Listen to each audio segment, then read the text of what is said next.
अर्थशास्त्री Arthur C शून्य लाख और प्रो शून्य वक्र मिस्टर फुलर ने अगली शताब्दी के लिए जो विश्व योजना बनाई है उसमें जनसंख्या वृद्धि को प्रथम स्थान दिया गया है और उसके अनुरूप साधनों की उपलब्धि में वर्तमान तथा भावी वैज्ञानिक उपलब्धियों को पूरी तरह नियोजित करने का कार्यक्रम बनाया है।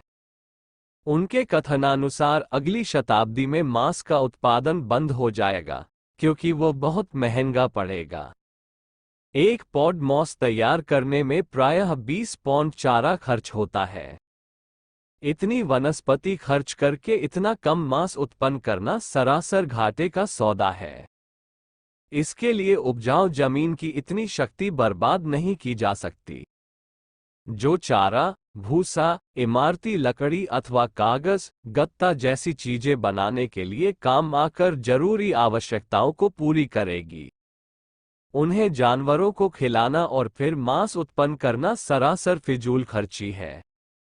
गिनी चुनी बहुत दूध देने गायों के लिए जगह और खुराक बचाई जा सके, यही क्या कम है?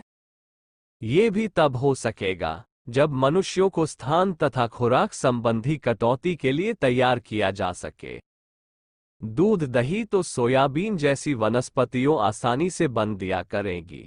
घी तो तेल की ही एक किस्म है। चिकनाई की जरूरत तेल से पूरी हो ही सकती है, फिर घी की क्या जरूरत? तेल में प्रोटीन तथा बैक्टीरिया मिलाकर कृत्रिम मांस आसानी से तैयार हो सकता है।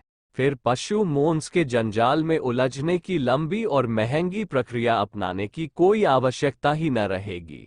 फ्रांस में कृत्रिम मांस बनाने में अभी भी सफलता प्राप्त कर ली गई है। आगे तो वह विधि और भी सरल तथा समुन्नत हो जाएगी। सड़कें बहुत जमीन घेरती है और वे जहां भी पक्की हो जाती है, जमीन की उर्वरा शक्ति नष्ट कर देती है। इन दिनों सड़कों ने जितनी जमीन घेर रखी है और भविष्य में घेरने जा रही है, उस भूमि विनाश पर भर से विचार करना होगा। सड़कें या तो जमीन के ये चलेंगी या फिर सस्ते वायुयान यातायात तथा परिवहन की आवश्यकता पूरी करेंगे। सड़कों से घिरी जमीन पर पौष्टिक किस्म की बड़ी फसलें देने वाली और साल में जल्दी जल्दी कई बार कटने वाली घासें लगाई जाएगी। वनस्पति को पूरा ही आहार प्रयोजन के लिए काम में लाना पड़ेगा, तभी आदमी का पेट भरेगा। इन दिनों अल खाने की जो आदत है वह उस समय छोड़नी ही पड़ेगी। अनाज के पौधे का आकार विस्तार जितना होता है, उसकी तुलना में बीज का अनुपात बहुत थोड़ा रहता है। फसलों का अधिकांश भाग भूसे के रूप में चला जाता है। अभी तो भूसे चारे को पशु भी खा लेते हैं, आगे ही नहीं तो चारे की उपयोगिता भी नहीं रहेगी। ऐसी दशा पशु रहेंगे में पूरी घास खाने की आदत डालनी पड़ेगी। आखिर अन्य शाकाहारी प्राणी भी तो घास खाकर ही रहते हैं, फिर मनुष्य को ही इसमें क्या ऐतराज होना चाहिए। घास में प्रोटीन तथा दूसरे जीवनोपयोगी तत्व पर्याप्त मात्रा में मौजूद है। घास का चूरा आटे का काम दे सकता है। जरूरत के अनुसार उसमें दूसरी चीजें भी मिलाई जा सकती है, पर आटा बनेगा घास का ही। अनाज का प्रचलन भी अगले दिनों पशु मांस की तरह ही बहिष्कृत करना पड़ेगा। नकली दूध, नकली दही, नकली घी, नकली मांस, जब सभी खाद्य पदार्थ कृत्रिम बनने लगेंगे तो अनाज का आटा खाने के लिए ही कोई क्यों आग्रह करेगा। कुछ दिन में लोग घास का आटा खाने के लिए तैयार हो ही जाएंगे, न होंगे तो वैसा मजबूरी करा लेगी। मनुष्यों को स्वच्छ सांस मिलती रहे, इसके लिए वृक्ष आवश्यक है। 25 वर्ग फुट जमीन में एक आदमी को सांस ले सकने के उपयुक्त वायु मिलती है। इसलिए खुली जगह में वृक्ष उद्यानों का प्रबंध अधिक करना पड़ेगा, तब सड़कों का ही सफाया नहीं करना पड़ेगा। मकान भी कई कई मंजिल ऊंचे बना करेंगे, एक मंजिल मकान कहीं दिखाई नहीं पड़ेंगे। निवास आवास में घिरने वाली जमीन तो बचानी ही पड़ेगी। वनस्पति उगाने के लिए यह आवश्यक होगा कि मकानों में उसे अधिक न घेरा जाए। ये समस्या अनेक मंजिल ऊंचे मकान बनने के प्रचलन से ही संभव हो सकेगी। घास के आहार को अधिक पौष्टिक बनाने के लिए उसमें प्रोटीन के नए स्रोत सम्मिलित करने पड़ेंगे। एक कोशीय एस्ट जीवाणु, बैक्टीरिया, कवक, फफूंद, शैवाल इनमें प्रमुख होंगे प्रचलित तेल प्रधान वनस्पतियों में मूंगफली, सोयाबीन, नारियल और बिनौले का सम्मिश्रण खाद्य पदार्थों में मिला दिया जाए तो घास का आटा। प्रचलित गेहूं के आटे से कहीं अधिक पौष्टिक और स्वादिष्ट बन जाएगा। गेहूं में 10-12%, चावल में 8-9% और मांस मछली में 20-22% प्रोटीन होता है। इस दकियानुसी आहार को हटाकर प्रोटीन के नए स्रोतों का उपयोग करने से सहज ही कहीं अधिक पौष्टिकता मिल जाएगी। यीस्ट में 55%, बैक्टीरिया में 80%, फफूंद में 40% और शैवालों में 25% प्रोटीन होता है। ऐसी दशा में उनका उपयोग करने से समस्या का बहुत समाधान निकलेगा। पेट्रोलियम के कारखानों से उप उत्पादन के रूप में मिलने वाले सूक्ष्म जीवाणुओं से अच्छा प्रोटीन विनिर्मित करने में फ्रांसीसी विज्ञानी चेम्पेटन ने आशाजनक सफलता प्राप्त की है। एक कोशीय प्रोटीन मांस उत्पादन पर आने वाली लागत की तुलना में 2500 गुना सस्ता पड़ता है और कम समय लेता है। ऐसी दशा में उसका आश्रय मनुष्य को लेना ही पड़ेगा। समुद्री वनस्पति क्लोरेला का जापान में खाद्य पदार्थ के रूप में उपयोग करने का प्रचलन है। इंग्लैंड घास से प्रोटीन बनाने में लगा हुआ है। सोयाबीन का दूध गोदुग्ध की आवश्यकता पूरी कर सकेगा। यह विश्वास खाद्य शोधकों में अभिनव आशा का संचार कर रहा है। 1 किलो सोयाबीन में 10 लीटर दूध बनने की संभावना में सस्तेपन का आकर्षण भी बहुत अधिक है। गुणों में तो उसे समान ही बताया जा रहा है। भोजन पकाने की प्रणाली में भारी हेरफेर करना पड़ेगा। कच्चा राशन रखने, पकाने के लिए चौका चूल्हा बनाने, पकी हुई वस्तुओं को सुरक्षित रखने के लिए जितने स्थान की अब जरूरत पड़ती है, भविष्य में उतनी जगह की बर्बादी नहीं की जा सकेगी। अन्न, शाक आदि को उत्पन्न होते ही बड़े कारखानों में तैयार भोजन के रूप में तैयार किया जाएगा और उस सूखे सार तत्व को पैकेटों में बंद कर दिया जाएगा। चूंकि भोजन में 90% पानी होता है, इसलिए सूखे सार भोजन में आवश्यकतानुसार पानी मिलाकर अंगीठी पर गर्म कर लिया जाया करेगा। बस 10 मिनट में भोजन तैयार है। इससे स्थान की ही नहीं, बनाने पकाने के समय की भी बचत होगी। पहाड़ समतल बनाने पड़ेंगे। पथरीली जमीन जो कृषि योग्य नहीं बन सकेगी, वह निवास और कल कारखानों के काम में ली जाएगी। शहर गांव उसी पर बसेंगे। पहाड़ों का चूरा करके इमारती ईंट पत्थर, सीमेंट आदि बनेगा, ताकि इन कार्यों में उपजाऊ जमीन का एक चप्पा भी बर्बाद न किया जाए। लकड़ी की जगह प्लास्टिक अथवा कृत्रिम धातुओं का उपयोग करके मकानों की आवश्यकता पूरी की जाएगी। अमेरिका के विज्ञान लेखक आइजक आसिमोव ने आंकड़ों सहित बताया है कि बढ़ती हुई आबादी के कारण अगले 20 वर्षों में जो संकट उत्पन्न होंगे उनमें जीवन की मूलभूत आवश्यकताओं में कमी पड़ने का संकट मुख्य है। वायु, जल और आहार, ये तीनों ही वस्तुएं ऐसी है जिनके आधार पर मनुष्य जीवित रहता है। बढ़ती हुई आबादी के लिए अगले दिनों वह तीनों ही न तो शुद्ध मिलेंगी और न पर्याप्त मात्रा में। मनुष्य की आवश्यकताएं और विलासी प्रवृत्तियां जिस तेजी से बढ़ रही हैं, उसकी पूर्ति कल कारखाने ही कर सकते हैं। कारखाने धुआं, धूलि और शोर फैलाते हैं तथा उनके प्रयुक्त होने वाले विषैले रासायनिक पदार्थ बहकर जलाशयों में जाते हैं। इससे जल और वायु दोनों ही विषैले होते चले जाते हैं। बड़े शहरों के ऊपर धुआं इतनी मात्रा में छाया रहता है कि वहां के निवासी धीरे धीरे दम घुटने जैसे संकटों में ग्रसित होते चले जा रहे हैं। इस कठिनाई को हल करने के लिए संभवतः अणु विद्युत काम में लानी पड़े और वर्तमान धुआं देने वाले कारखानों में प्रयुक्त होने वाली मशीनें रद्द करनी पड़े, तब कोयला जलाकर कारखाने चलाने पर प्रतिबंध लगेगा। डीजल और पेट्रोल से चलने वाली अन्य मशीनें भी रोकथाम की परिधि में आ जाएगी। तब मोटरों में शक्तिशाली बैटरियों काम करेगी। पेट्रोल पर भी प्रतिबंध लग जाएगा। देहातें सिमट कर जिस तेजी से शहरों के पेट में घुसती चली जा रही है, उसे देखते हुए ये स्पष्ट है कि भविष्य में बड़े नगरों की संख्या तेजी से बढ़ेगी। उनके लिए पानी का प्रबंध करना कठिन हो जाएगा। मौसम में वैज्ञानिक प्रगति ने जो परिवर्तन किए हैं, उन्हें देखते हुए वर्षा घटने की पूरी आशंका है। पानी जितना बरसेगा उससे न तो धरती की प्यास बुझेगी और न आदमियों का। ऐसी दशा में समुद्र का आश्रय लेना पड़ेगा। अणुशक्ति के दैत्याकार बिजली घर समुद्र का पानी शुद्ध करेंगे और उसे सिंचाई तथा पीने धोने की आवश्यकता पूरी करने के लिए उपलब्ध करेंगे। पर तब पानी इतना महंगा हो जाएगा कि उसे वैसी ही सावधानी के साथ खर्च करना पड़ेगा जैसे कि आजकल दूध या तेल का खर्च करते हैं। एक सीमित कोटे में ही जल हर किसी को मिला करेगा।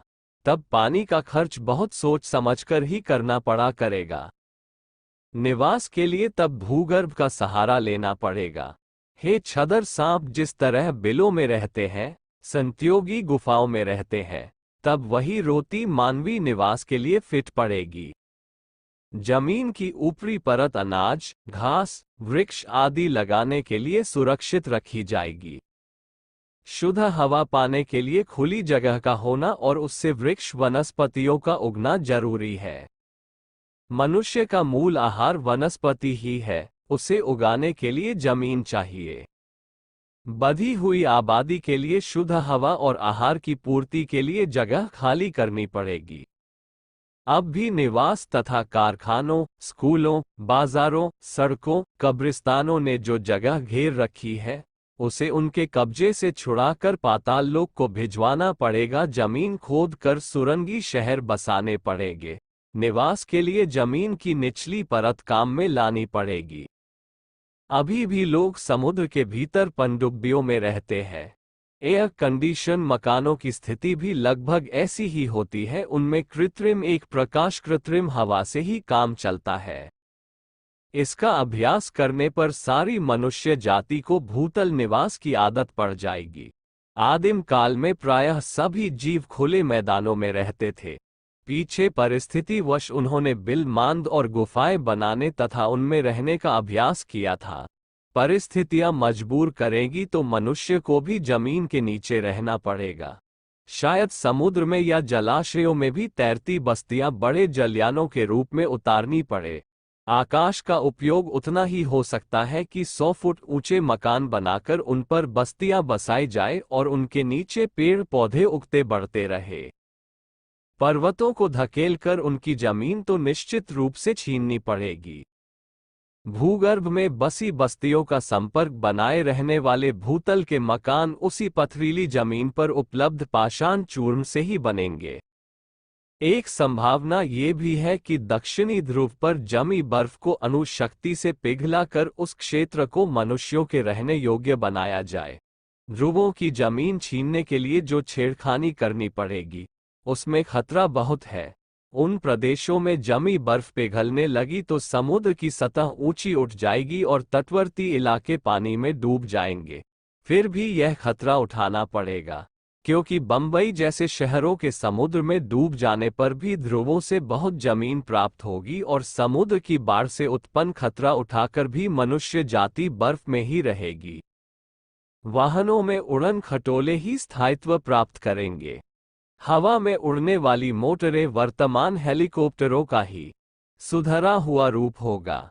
वे मकानों की ऊपरी छतों पर रखी जाया करेंगी और वहीं से उनके उड़ने उतरने का भी प्रबंध होगा। पशु थलचर है, थल तो मनुष्यों के लिए भी कम पड़ेगा। ऐसी दशा में वाहन के अथवा श्रमिक रूप में प्रयुक्त न किया जा सकेगा। दूध और मांस के लिए भी उन्हें पालना संभव न होगा। ऐसी दशा में शाकाहारी पशु तो न घरों में पलेंगे और न जंगलों में रहेंगे। मांस न मिलने पर सिंह आदि हिंसक जानवर भी न रहेंगे। मांस का प्रचलन बंद हो जाएगा। हाँ, जलचर मांस के लिए प्रयुक्त होते रहेंगे। मछली अगली शताब्दी में भी मनुष्य का आहार बनी रहेगी। उसको मस्ती, जल्दी बढ़ने वाली और स्वादिष्ट नस्लों की फसल तैयार की जाएगी और मांस उत्पादन में समुद्रों से, नदी सरोवरों से योगदान मिलेगा। बंगाल की तरह परेल बाला अब बढ़ेंगे और उनमें मत्स्य पालन अब की अपेक्षा कहीं अधिक होने लगेगा। इतना ही नहीं, समुद्र की सतह से लेकर तली तक में कई किस्म की पासे उगाई आएंगी और अत्यंत छोटे जीवों की कृषि की जाएगी। जमीन पर उगो वनस्पति के अतिरिक्त खुराक की आधी आवश्यकता जलाशयों से पूरी की जाएगी। शिक्षा प्राप्त करने के लिए बच्चों को स्कूल नहीं जाना पड़ेगा, पर ही से स्कूल कॉलेज की आवश्यकता पूरी हो सकेगी। रेडियो और टेलीविजन के सहारे हर कक्षा के उपयुक्त पाठ्यक्रम प्रसारित किए जाते रहेंगे और उन्हीं के सहारे सब कुछ सीखते रहना संभव हो सकेगा। शिल्प, यंत्र, सर्जरी जैसे प्रत्यक्ष अनुभव से करके सीखने वाले विषय ही स्कूलों में रहेंगे। हर घर में बच्चे पालना और चूल्हा चौका रोपना बहुत ही कष्ट साध्य और गंदगी फैलाने वाला और घरों की सुविधा व्यवस्था बिगाड़ने वाला काम माना जाएगा। अस्तु बच्चे राष्ट्र की संपत्ति होंगे, सरकारें उन्हें पालेंगी। पका हुआ सार तत्व वाला सूखा आहार पैकेटों में बंद मिलेगा और खाते वक्त आवश्यकतानुसार उसे पानी मिलाकर बिजली की अंगीठी पर गर्म कर लिया जाएगा। अब जो तरह तरह के मिष्ठान पकवान देखने को मिलते हैं, वे तब अजायब घरों में ही रखने को मिलेंगे। तब सबको राष्ट्रीय भोजन के निर्धारित स्तर को ही स्वीकार करना पड़ेगा। बच्चे भी उतने ही पैदा करने की छूट होगी जितने की सरकार निश्चित करेगी। मर्यादा तोड़ने का अवसर देने से पूर्व ही नर नारियों को बधिया बना दिया जाया करेगा। कपड़े लोग पहनेंगे तो सही, पर वे सूत, रेशम या ऊन के न होंगे। जो जमीन आहार उगा सकती है, उसमें कपास उगाना सरासर मूर्खता का काम होगा। पशु रहेंगे ही नहीं तो ऊन कहाँ मिलेगी। ऐसी दशा में प्लास्टिक सरीखे रसायनों से जो कृत्रिम धागा बनेगा, वस्त्र उसी से बना करेंगे। उनके उपयोग में धोने सुखाने जैसे झंझट भी हल्के हो जाएंगे। आजकल भी टेलरिन, नाइलॉन आदि के कपड़े बनते हैं। भविष्य में इसी जाति का कपड़ा उपलब्ध रह जाएगा। भविष्य विचारक विज्ञानी डॉक्टर शून्य जनरेल्स का कथन है, भविष्य में बिजली की आवश्यकता सूर्य किरणों से उपलब्ध होगी। अणु शक्ति से भी काम लिया जाएगा। इन दिनों सबसे बड़ी चिंता यह है कि अणु भट्टियों की राख को कहाँ डाला जाए। वह जहां भी डाली आएगी वही सत्यानाश करेगी। इसके दो उपाय निकलेंगे। सस्ता उपाय यह है कि कौन के बने बड़े बड़े सबूतों में बंद करके उसे गहरे और आबादी से दूर समुद्रों के बीचों बीच डुबोया जाए। महंगा उपाय यह है कि उसे किसी ग्रह उपग्रह में रॉकेटों द्वारा फेंक दिया जाए। दोनों में से कोई न कोई उपाय कारगर सिद्ध हो ही जाएगा। क्योंकि अणु शक्ति से हो जब काम लेना रहा तो उसकी राख के लिए भी कोई न कोई रास्ता निकालना ही पड़ेगा। अगले दिनों हमें घास खाकर ही जीना पड़ेगा। नृतत्व विज्ञानी डॉक्टर शून्य सिम्पसन और वनस्पति विशेषज्ञ प्रो शून्य डर्मोकेनिंग ने बढ़ती हुई जनसंख्या से उत्पन्न समस्याओं के कुछ समाधान विषय पर अपने निष्कर्ष निबंध प्रकाशित कराए हैं। उनमें से कुछ तथ्यों का सारांश इस प्रकार है। इन दिनों संसार की जनसंख्या प्रतिवर्ष 7 करोड़ की दर से बढ़ रही है। चक्र के अनुसार अगले दिनों इस संख्या में और भी वृद्धि होगी। नई संतानों में से कन्याएं औसतन 19 वर्ष की आयु में और लड़के 21 वर्ष की आयु में नई पीढ़ी उत्पन्न करना शुरू कर देते हैं। इस तरह जनसंख्या वृद्धि की वार्षिकी बढ़ोतरी में आश्चर्यजनक वृद्धि होने लगती है। वर्तमान गतिविधि में यदि कोई असाधारण अवरोध उत्पन्न न हुआ तो सन 80 में ये संख्या 10 करोड़ वार्षिक तक जा पहुंचेगी। यूं कहा तो ये भी जाता है कि सन 2000 में ये स्थिति उत्पन्न हो जाएगी कि यदि महायुद्ध न छिड़ा तो बढ़ती जनसंख्या संसार में मनुष्यों का निर्वाह अशक्य बना देगी और धरती के साधन सीमित रह जाने से बढ़ी हुई आबादी को भूखमरी अथवा महामारी ही संतुलित करेगी। जनसंख्या की बढ़ोतरी रोकने के लिए विचारशील स्तर का हर व्यक्ति चिंतित है। उन वज्रमुखों की बात नहीं जो इस स्थिति में भी संतान न होने को दुर्भाग्य समझते हैं और बच्चे उत्पन्न करने के लिए लालायित फिरते हैं। सिद्धांततः अब हर जगह ये माना जाने लगा है कि व्यक्ति और समाज का हित इसी में है कि वर्तमान स्थिति में संतान वृद्धि को मानव द्रोह समझा जाए और उससे जितना बचा जा सके बचा जाए। सरकार जनसंख्या पर अंकुश करने के लिए तरह तरह के प्रचार कर रही है और साधन जुटा रही है, फिर भी इस बाढ़ पर नियंत्रण आशा एवं आवश्यकता से बहुत ही कम मात्रा में हो रहा है। दुनिया में अशिक्षित और पिछड़े वर्ग की ही बहुलता है, वह अभी भी संतानोत्पादन की अनावश्यक अभिवृद्धि के दुष्परिणामों से परिचित नहीं हो पाया है, और इस बढ़ोतरी में स्वेच्छाचार बरत रहा है, भले ही उसका परिणाम कुछ भी किसी को भी कितना भी क्यों न भुगतना पड़े। बढ़ती हुई आबादी के लिए सबसे बड़ा संकट अगले दिनों खाद्य पदार्थों की कमी का होगा। संसार में जितना अन्न अब पैदा होता है उससे बड़ी कठिनाई में ही पेट भरा जाता है। उत्पादन के बहुमुखी प्रयत्न बढ़ती आबादी की तुलना में पीछे ही रह जाते हैं और अन्न उत्पादन के सारे प्रयत्नों का परिणाम भी अपर्याप्त रहता है। मांसाहार की आदत बढ़ाने में अन्न की खपत में कुछ राहत मिलने की बात सोची जाती रही है, पर मनुष्यों की बढ़ोतरी के कारण पशुओं के लिए निवास और करे की समस्या जटिल होती जा रही है। चमड़े और मांस की खपत को बूचड़खाने पूरा नहीं कर पा रहे। अस्तु संसार के पशुओं का अनुपात तेजी से घटता जा रहा है और दूध, घी, मांस आदि पदार्थों की कमी और महंगाई सामने आती जा रही है। कुछ ही समय में मनुष्यों की प्रतिद्वंद्विता में पशुओं को अपना अस्तित्व गंवा बैठने के लिए विवश होना पड़ेगा। स्थिति की गंभीरता समझने वाले कहते हैं कि अगले दिनों न गाय बचेंगी न बकरे। जंगल साफ हो जाने के कारण जंगली पशुओं का मांस भी अप्राप्य हो जाएगा। बड़े नगरों के कारखानों के विषाक्त जल को नदियां जिस तेजी से समुद्र में फेंक रही है और अणुशक्ति उत्पादन से बची भस्म सागर में जिस मात्रा में डाली जा रही है, उसे देखते हुए मछलियों का जीवन भी असंभव हो जाएगा। तब न मछलियों का मांस मिलेगा न पालतू अथवा जंगली पशुओं का। महायुद्ध, महामारी के महाप्रलय जैसे दैवी अस्व यदि न चले तो मनुष्य की बढ़ती हुई आबादी के लिए खाद्य पदार्थों की जो चिना करनी ही पड़ेगी, और कम से कम इतना मार्ग तो ढूंढना ही पड़ेगा कि भूख से तड़प तड़प के मरने के हृदय विदारक दृश्य देखने न पड़े। खाद्य समस्या का हल करने के लिए दूरदर्शी विचारक ये सोच रहे हैं कि अन्न या दूध या मांस की उपलब्धि में प्रस्तुत संकट को देखते हुए आहार का प्रमुख माध्यम घास को बनाया जाए। जबकि असंख्य पशु घास खाकर जीवन यापन करते हैं, तो मनुष्य को ही उस पर निर्भर रहने में क्या और क्यों कठिनाई अनुभव करनी चाहिए।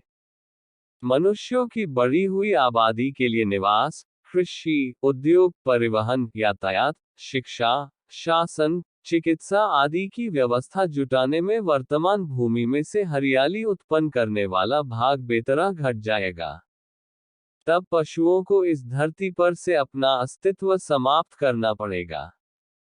गाय, भैंस, घोड़ा, गधा, भेड़, बकरी किसी के भी दर्शन न होंगे।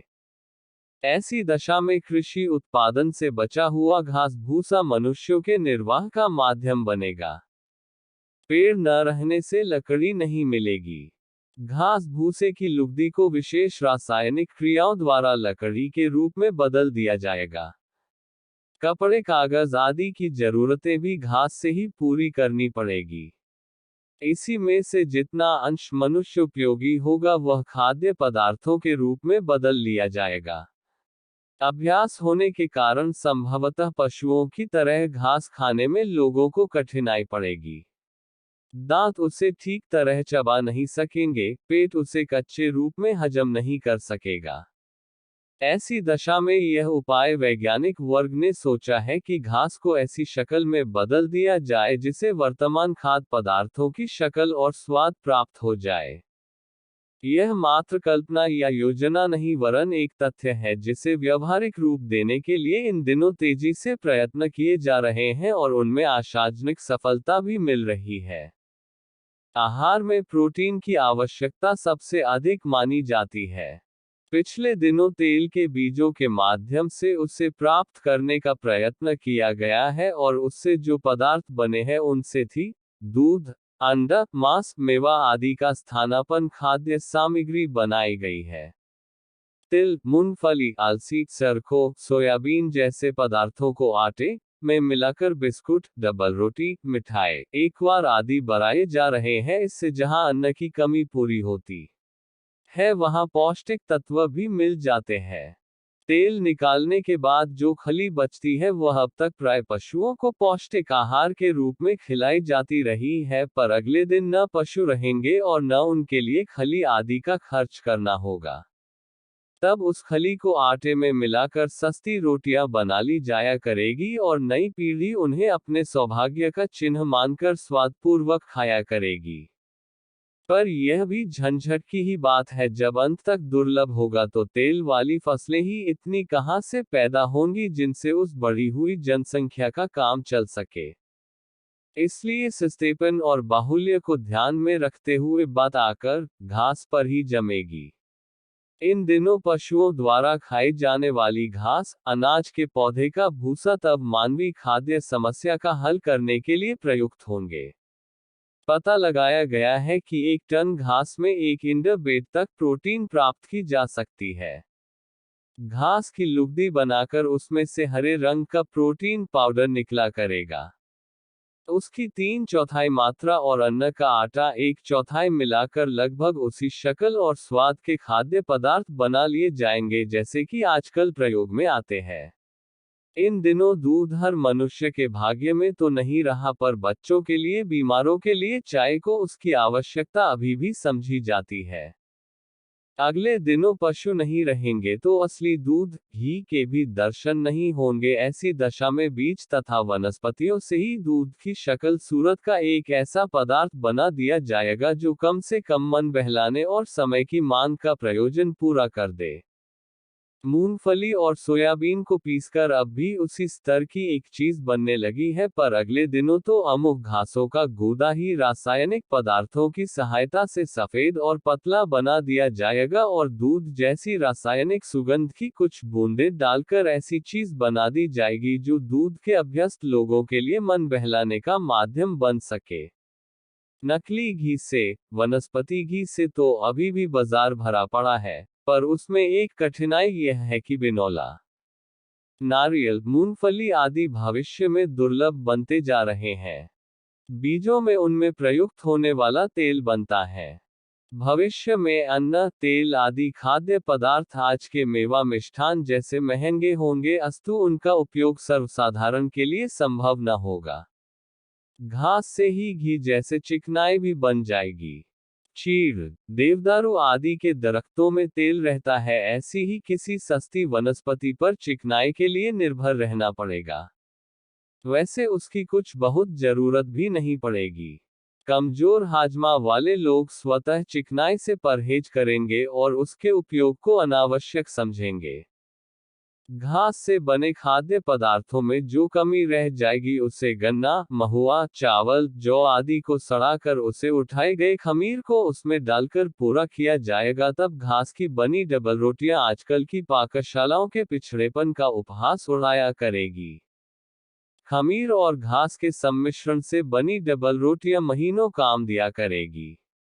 रोज रोज बनाने का झंझट न रहेगा।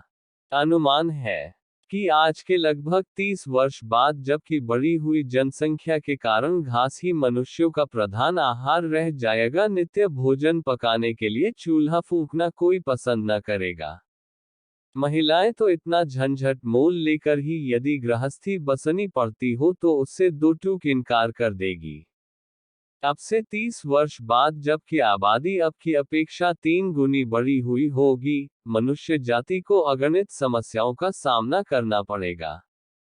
उनमें से एक खाद्य समस्या का धुंधला सा हल पेट भरने के लिए घास पर निर्भर होने के रूप में प्रस्तुत किया गया है। वनस्पति विज्ञानी और सरकारी संस्थानों का ध्यान इस संदर्भ में अधिक कारगर शोध करने में लगा है। घास को खाद्यान्न में भली प्रकार बदल सकने योग्य यंत्र तथा रसायन सामने लाए जा रहे हैं। अनुमान है कि सन 80 तक आज की चेष्टा का स्वरूप विशालकाय उत्पादन का रूप धारण कर लेगा और भूख से तड़प कर मरने की आशंका से राहत प्राप्त कर ली जाएगी। वनस्पति उत्पादन की भूमि तक विकसित किस्म की घासें उगाने को प्रधानता देगा और उसकी कई कई फसलें काट कर लोग किसी तरह उधर पूर्ति कर लिया करेंगे। फिर भी स्थान की कमी का सवाल बना ही रहेगा। बड़े शहरों में दुमंजिली, विमंजिली बसें चल रही हैं, रेलें भी अगले दिनों दुर्गाजिली ही बनेगी। बहुत मंजिली इमारतें ही बनाई जाएंगी। खेती के ऊपर खेत भी शायद इसी प्रकार बने। जमीन के नीचे रेलें, सड़कें ही नहीं बस्तियां भी बसेगी। वर्षा के पानी की एक एक बूंद समुद्र में जाने से रोककर उसे प्यास बुझाने के सिंचाई के तथा कल कारखानों के काम में लाया जाया करेगा। शिक्षा के लिए घरों पर ही टेलीविजन और रेडियो से पढ़ाई हुआ करेगी। स्कूल कॉलेजों में घिरने वाली जगह को बचाने के लिए यही तरीका सरल पड़ेगा। यातायात के लिए वायुयानों अथवा लोहे के रस्सों पर झूलते हुए विशालकाय डिब्बे काम में लाया जाया करेंगे। धरती पर रेंगने वाली भीड़ कुचलकर न मर जाए, इसके लिए ऐसे ही कुछ उपाय काम में लाने पड़ेंगे। है वैज्ञानिक भविष्य। प्रस्तुत है एक कथन। रिचर्ड फ्रिचफील्ड एक अच्छे समीक्षक और विश्लेषक रहे हैं। कृषि क्षेत्र के मूर्धन्य विशेषज्ञों में उनकी गणना होती रही है। इस क्षेत्र के दीर्घकालीन अनुभव के आधार पर उनने एक पुस्तक लिखी, भूखमरी की ओर जाता विश्व। इसमें उनने आगामी वर्षों में, विशेषकर सन 2000 के बाद आने वाले समय में भारतीय कृषि जगत में होने वाली असाधारण क्रांति की चर्चा की है। वे लिखते हैं कि संपूर्ण भारत में, पर विशेषकर गांगेय क्षेत्र में हरित क्रांति इतनी जोर पकड़ेगी कि आगामी समय में वह उत्पादन संबंधी ऐसा कीर्तिमान स्थापित करेगी, जैसा इस सदी में पहले कभी नहीं हुआ। इसी के बलबूते वह विश्व के समक्ष यह उद्घोषणा करने में समर्थ हो सकेगा कि वह 100 लाख टन अनाज रियायती मूल्य पर संसार के विभिन्न देशों को निर्यात कर सकता है। वे कहते हैं कि सन 90 से 95 की अवधि के बीच भारत के पास ऐसे श्रेष्ठतम विश्व स्तर के कृषि विशेषज्ञ उपलब्ध होंगे, जिसके कारण फसल उत्पादन में जो अभूतपूर्व वृद्धि होगी, उससे वह विभिन्न प्रकार के दलहन, तिलहन एवं अन्य अनेक तरह के धान्यों के निर्यात से विश्व के निर्धन देशों की सहायता करने की स्थिति में आ जाएगा एवं स्वयं खाद्य के मामले में आत्मनिर्भर बन जाएगा। उनके अनुसार उनका यह निष्कर्ष पिछले 10 वर्षों में भारतीय कृषि में होने वाली वैज्ञानिक उन्नति के अध्ययन पर आधारित है। उनका कहना है कि वर्तमान समय में कृषि संबंधी वैज्ञानिक संस्थाओं, 21 कृषि विश्वविद्यालय तथा 30 अनुसंधानशालाओं ने भारतीय कृषि को आधुनिक बनाने में जो महत्वपूर्ण योगदान दिया है, उसके परिणाम अभी से ही परिलक्षित होने लगे हैं। आने वाले समय में यदि वे सब मिलकर इस क्षेत्र में एक नया आयाम स्थापित कर दें तो इसे आश्चर्य नहीं माना जाना चाहिए। वे अपनी पुस्तक में आगे लिखते हैं कि जिन देशों और लोगों ने भारत को गरीब और कंगाल देश के रूप में निरूपित किया है, संभवतः सबसे बड़ी गलती यह की है कि वे इस देश की खाद्य उत्पादन संबंधी मूलभूत क्षमता का सही आकलन करने में सर्वथा अक्षम रहे हैं, अन्यथा इतनी बड़ी भूल कदापि न करते। इसके पास कुल भूमि का 4/5वां भाग खेती के लिए पूर्णतया उपयुक्त है, जो अमेरिका जितनी 400 से 450 मिलियन एकड़ की है। यहाँ की भूमि अपेक्षाकृत अधिक उर्वर एवं फसल पैदा करने वाली है। यहाँ के किसान यदि सही ढंग से इस दिशा में जुट पड़े, तो मिट्टी से भी सोना पैदा करने की क्षमता का प्रदर्शन कर सकते हैं। उनमें इस दिशा में धीरे धीरे जायती आ भी रही है। उनके अनुसार अधिकांश विकसित देशों का खाद्य क्षेत्र में स्वावलंबन का एक ही रहस्य है कि वे प्रचुर परिमाण में रासायनिक खादों का प्रयोग करते हैं, किंतु इससे जिस गति से उनके खेत अनुर्वर और अनुपजाऊ बनते जा रहे हैं, उससे वे सर्वथा अनभिज्ञ है अथवा भित्र है, तो जानबूझकर अधिकाधिक उपज लेने के चक्कर में वही गलती कर रहे हैं जो भूल उस व्यक्ति ने की थी जो प्रतिदिन सोने का एक अंड देने वाली मुर्गी का पेट चीरकर सारे अंडे एक ही दिन में निकाल लेने की उतावली बरती थी और जीवन भर पछताता रहा। भारत इस क्षेत्र में सौभाग्यशाली है। वह अपनी कृषियोग्य भूमि में सीमित क्षेत्र में ही रासायनिक खाद का प्रयोग करता है। उसका रासायनिक खाद पर आधारित खेती योग्य भूमि का कुल क्षेत्रफल मात्र 3,500 लाख एकड़ है। शेष में कंपोस्ट एवं गोबर जैसी घरेलू खादों का प्रयोग किया जाता है। इस भूमि की तुलना में उपरोक्त कृत्रिम खाद वाली भूमि को नगण्य ही समझा जा सकता है। वे कहते हैं कि इस दृष्टि से देखा जाए तो इस देश की अधिकांश कृषि योग्य जमीन अभी बंजर बनने से सुरक्षित बची हुई है। यदि इस तथ्य का तुलनात्मक अध्ययन किया जाए तो बात और भी स्पष्ट हो जाती है। उनके अध्ययन के अनुसार पिछले 10,000 वर्षों तक खेती करने में विश्व भर में यहाँ न्यूनतम रासायनिक खादों का उपयोग हुआ है और अब भी वैसा ही हो रहा है। इस संदर्भ में एक आंकड़ा प्रस्तुत कर तथ्य को और भी अधिक स्पष्ट करने का उन्होंने प्रयास किया है। रिवर्ट क्रिचफील्ड के अध्ययन के अनुसार भारत में धान के लिए 1.5 टन प्रति हेक्टेयर रासायनिक खाद का उपयोग होता है, जबकि जापान सहित अन्य देशों में यह मात्र 6 टन प्रति हेक्टेयर के करीब है। गेहूं के लिए यहाँ वह 2.5 टन प्रति हेक्टेयर के अनुपात में प्रयुक्त होती है, जबकि हॉलैंड में इसकी दर 6 टन प्रति हेक्टेयर है। अपने देश में मक्का पर इसका खर्च 1.5 टन प्रति हेक्टेयर के हिसाब से होता है, जबकि मिस्र के साथ साथ अन्य विकसित एवं विकासशील देशों में इसकी औसत खपत 13-14 टन प्रति हेक्टेयर है। सिंचाई के साधन भी अब तेजी से बढ़ रहे हैं और सुदूर देहातों में, जहां खेती के लिए एकमात्र वर्षा जल जैसे साधन पर निर्भर रहना पड़ता था, उन स्थानों में भी इसकी समुचित व्यवस्था की जा रही है। कीचफील्ड लिखते हैं कि यदि वर्तमान दर से यह व्यवस्था जारी रही, तो आगामी 5 वर्षों में सिंचित भूमि का क्षेत्रफल 1125 लाख से बढ़कर 1550 लाख एकड़ तक पहुंचने की संभावना है। यदि ऐसा संभव हुआ, तो यह चीन के बाद दूसरा बड़ा सिंचित क्षेत्र होगा। सिंचाई के बढ़ते साधन से अब 2700 लाख एकड़ भूमि में कई फसलें उपजाई जा सकेंगी। इससे पूर्व ये सुविधा उपलब्ध न होने से इतने बड़े भूभाग में केवल एक ही फसल उपजाई जाती रही थी, किंतु कृषकों को वह साधन प्राप्त हो जाने से वे अब अपने खेतों में भिन्न भिन्न मौसम में अलग अलग प्रकार की एक ही वर्ष में कई फसलें लेने लगे हैं। यहाँ का 620 लाख एकड़ क्षेत्र द्विफसली है। धान की खेती वाली कुल 900 लाख एकड़ भूमि में से 500 लाख में इस समय एक साथ कई फसलें एक वर्ष में काटने की प्रक्रिया बड़ी तेजी से अग्रगामी हो रही है। वे अपनी उक्त पुस्तक में लिखते हैं कि इस तेजी से यदि भारतीय कृषि में प्रगति जारी रही तो अनुमान है कि आगामी वर्षों में द्विफसली भूमि में कई हजार टन खाद्यान्नों की उपज अधिक होने की संभावना है, जो प्रति व्यक्ति भोजन की वर्तमान दर को 150 किलो से बढ़ाकर 180 किलो प्रति वर्ष कर देगी।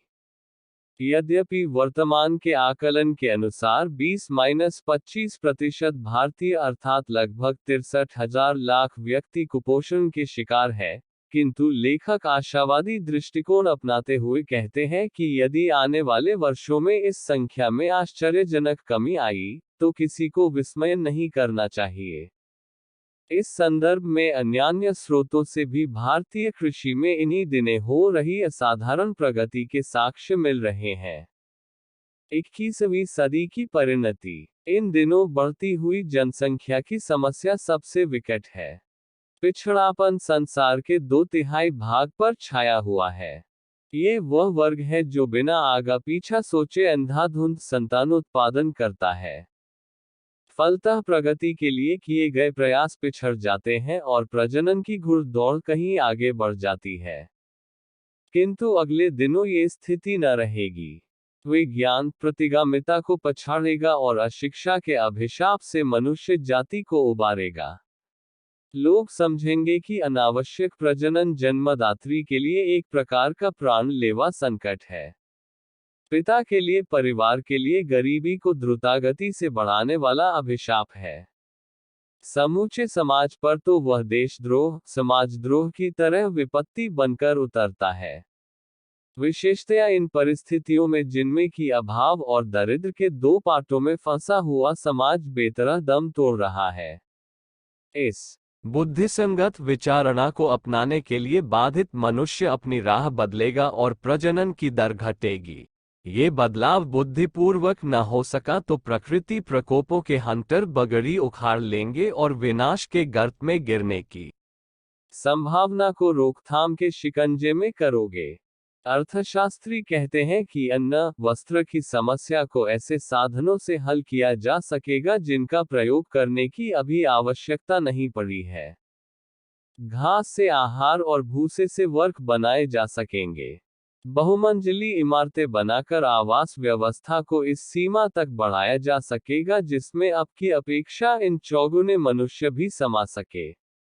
शिक्षा शास्त्री कहते हैं कि पढ़ाने के लिए स्कूलों में अध्यापकों की आवश्यकता न पड़ेगी। ये कार्य घर बैठे रेडियो टेलीविजन के माध्यम से संपन्न हो जाया करेगा, जैसा कि इन दिनों खुले विश्वविद्यालयों के माध्यम से हो रहा है। भूगर्भ शास्त्री कहते हैं कि पृथ्वी की सह तापमान वाली परत के नीचे ऐसी सुरंगें बनाई जा सकेंगी जिनमें बिजली से चलने वाली रेल यातायात एवं परिवहन की समस्या हल कर सके। ऊर्जा की बढ़ती आवश्यकता हेतु सौर बैटरियां बार बार चार्ज करते रहने से उतनी गर्मी उपलब्ध की जा सकेगी जिससे मनुष्य की दैनिक आवश्यकता तथा कल कारखानों के लिए बिजली पैदा की जा सकेगी। कचरे को खाद के रूप में सड़ाकर उससे उर्वरता बढ़ाई जा सकेगी और शासन तंत्र में साम्यवादी स्तर का ऐसा हेरफेर होगा जिसमें ललचाने, अपराध करने पर उतारू होने की गुंजाइश ही न रहे। जब पैसा किसी के पास ही न होगा, जब वस्तु और श्रम का परिवर्तन होने लगेगा तो चोरी कोई किस चीज की करेगा। ईश और प्रतिशोध उत्पन्न करने वाली वर्तमान विद्या ही जब बदल जाएगी तो पुलिस, कचहरी, जेल पर होने वाला विपुल खर्च सहज ही समाप्त हो जाएगा। इतने पर भी एक समस्या ऐसी है जो प्रतिगामी और प्रगतिशील हर किसी को उलझन में डाले हुए है कि धरती का बढ़ता भार और हवा में कार्बन का अनुपात बढ़ने से मनुष्य ऑक्सीजन कहां से प्राप्त कर सकेगा।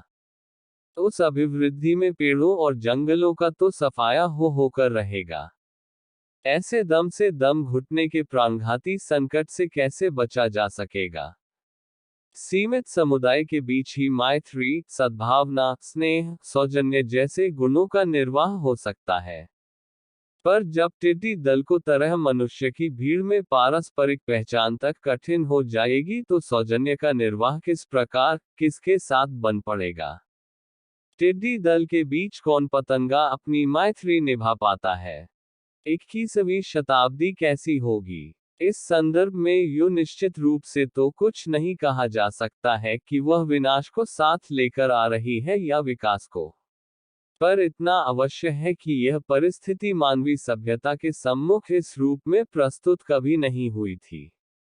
भूतकाल की किसी समस्या और समाधान के साथ आज के समय की नाप तौल नहीं हो सकती, जिससे यह अनुमान लगाया जा सके कि 21वीं सदी में किस स्तर की कितनी जटिल समस्याएं उत्पन्न होगी और किसी अवगत अनुभव के आधार पर उनका किस प्रकार हल निकल सकेगा। दीपक के नीचे अंधेरा भी होता है।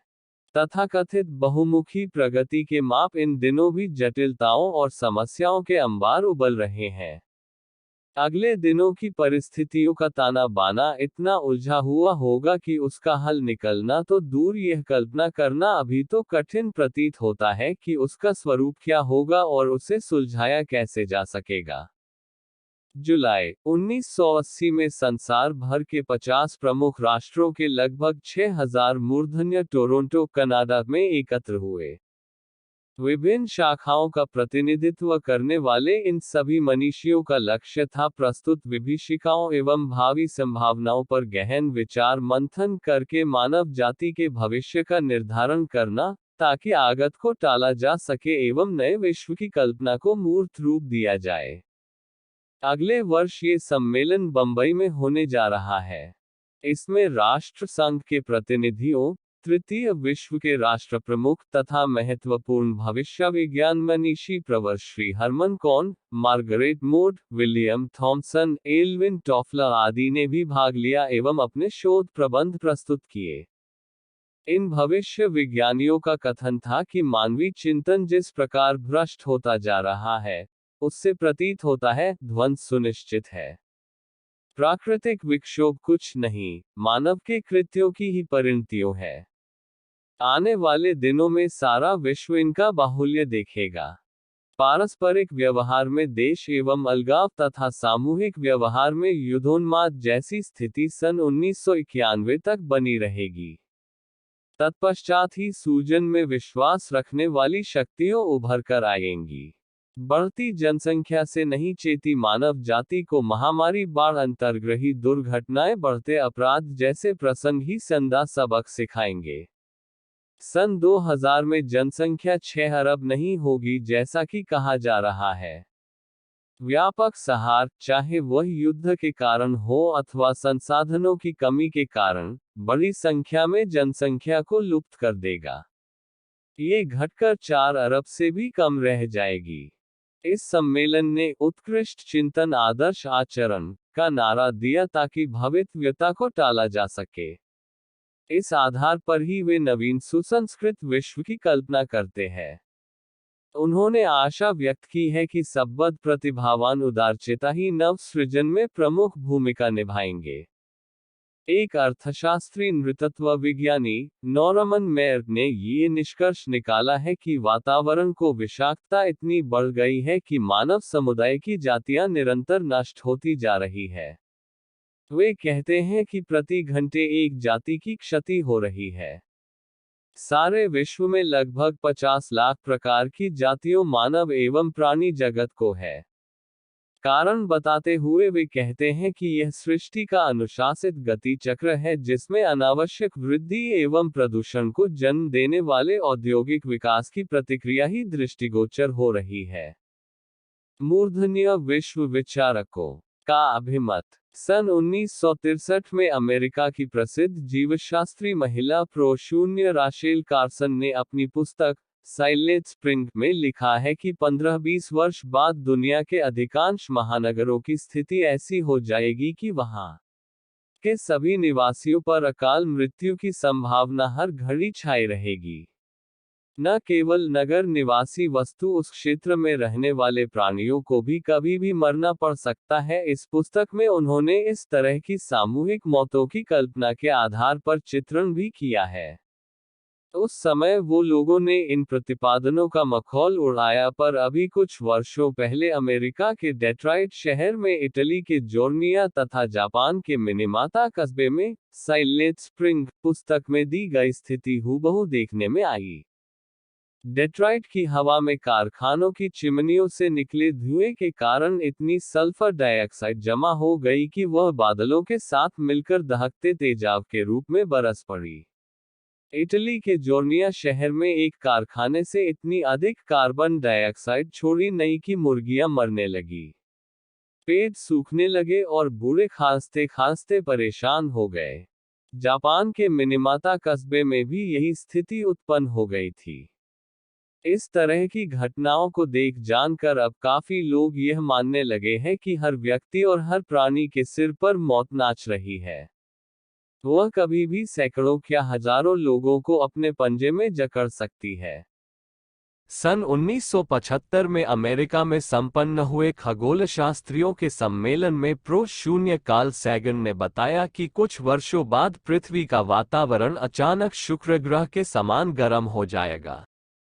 उल्लेखनीय है कि सूर्य को छोड़कर शुक्र अपने सौर परिवार का सबसे गर्म वातावरण वाला सदस्य है। वहां प्रायः 380 डिग्री सेंटीग्रेड तापमान रहता है, जबकि हमारी पृथ्वी का औसत तापक्रम 47 से 52 डिग्री सेंटीग्रेड के बीच है।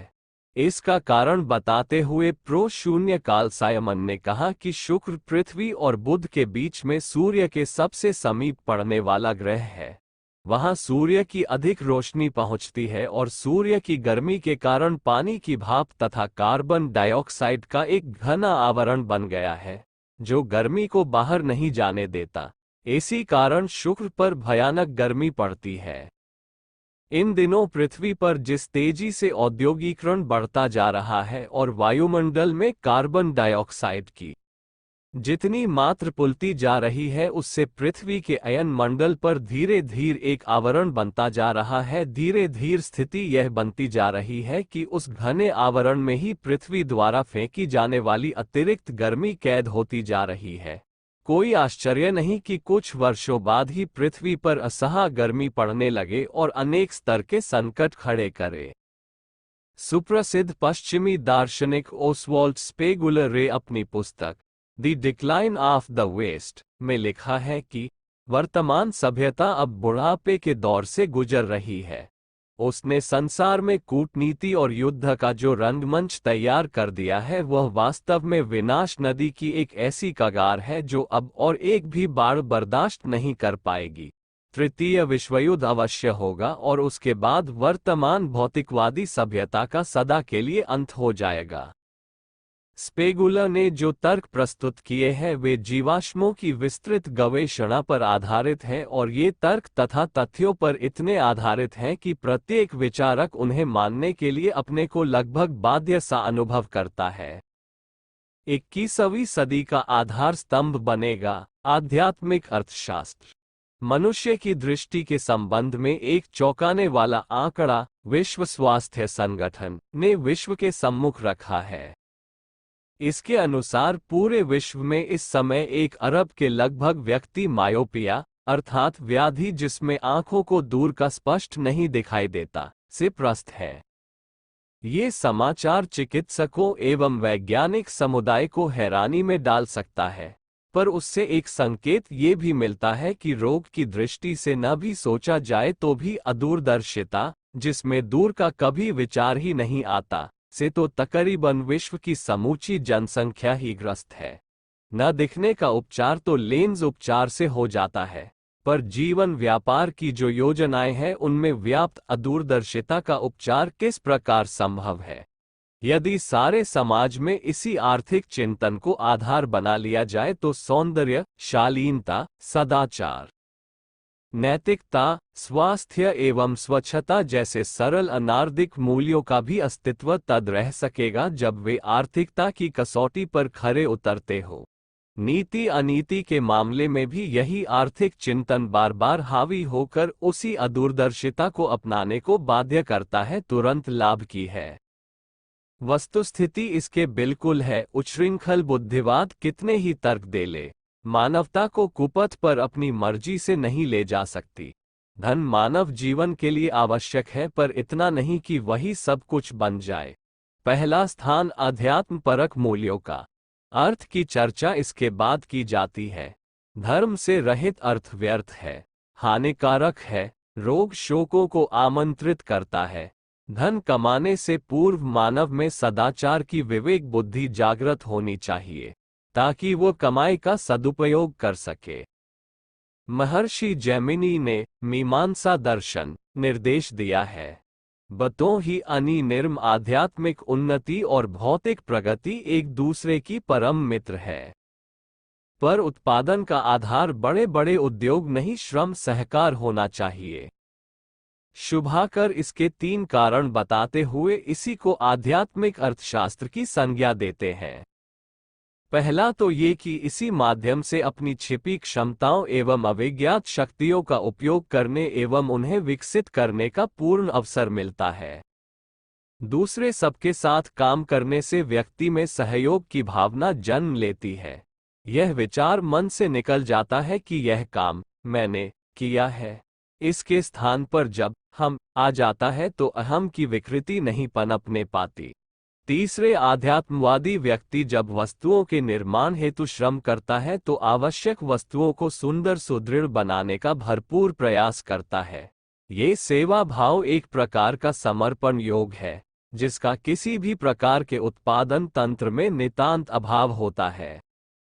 बेरोजगारी, औद्योगिक अशांति, हड़तालें, अपराध, नैतिक पतन आदि सभी उसी प्रकार उत्पन्न हुई समस्याएं हैं जिस प्रकार अल्पकालीन लाभ के लिए ली गई पाश्चात्य चिकित्सा पद्धति की एक तेज औषधि अपने पीछे दुष्परिणाम में रोगों का सिलसिला छोड़ जाती है।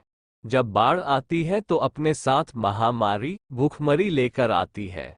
उसी प्रकार औद्योगिकरण के बूर्त समृद्धि की बात का दंभ करने वाले देशों में इसकी परिणति प्रेम, सौहार्द तथा धार्मिक पवित्रता से कदापि निरपेक्ष, संकीर्ण, स्वार्थी, निष्ठुर व्यक्तियों की भरमार के रूप में देखी जा सकती है। विज्ञान, टेक्नोलॉजी और औद्योगिकी के अनियंत्रित विस्तार से होने वाले दुष्परिणामों से राष्ट्रपिता गांधी अवगत थे। उन्होंने स्वतंत्र ग्राम इकाइयों के निर्माण द्वारा ग्राम स्वराज्य का सपना देखा था, किंतु प्रगति के पाश्चात्य अंधानुकरण ने औद्योगिकरण को अधिक महत्व दिया। अधिक उत्पादन के तात्कालिक लालच ने दूरवर्ती सत्परिणामों को भुला दिया और मानव जाति के लिए गांधी की कल्याणकारी योजना मात्र सपना ही बनी रही। द अमेरिकन रिव्यू में प्रकाशित शोधपत्र वैल्यूज टू ए वॉयबल फ्यूचर के लेखक विलियम इरविन थॉमसन की कल्पना भी शुभाकर की भांति ग्राम्य स्वराज्य विचारधारा पर आधारित है। थॉमसन का विश्वास है कि वर्तमान सभ्यता जिस ओर गतिशील है उससे मानव जाति का अंत सुनिश्चित है, अतएव इस धर्रे से आमूल चूल परिवर्तन करना जरूरी है। उन्होंने एक ऐसी संस्कृति विकसित करने की कल्पना की है जो ग्रामीण सभ्यता पर आधारित हो, जिसमें रहने वाले व्यक्तियों में आपसी स्नेह सौहार्द हो, उत्पादन के स्रोत छोटे कुटीर उद्योग हो। इस संस्कृति का नाम इरविन थॉमसन ने परा औद्योगिक संस्कृति दिया है। उनके अनुसार परा औद्योगिक संस्कृति में उत्पादन एवं श्रम शक्ति का विकेंद्रीकरण छोटे छोटे कुटीर उद्योगों के माध्यम से होगा। उनका कहना है कि आज प्रगतिशीलता एवं फैशन के नाम पर कितनी ही वस्तुएं बनती है और उपयोगी होते हुए भी कुछ समय बाद फैशन से बाहर कहकर अनुपयोगी ठहरा दी जाती है। ये प्रवृत्ति हानिकारक है।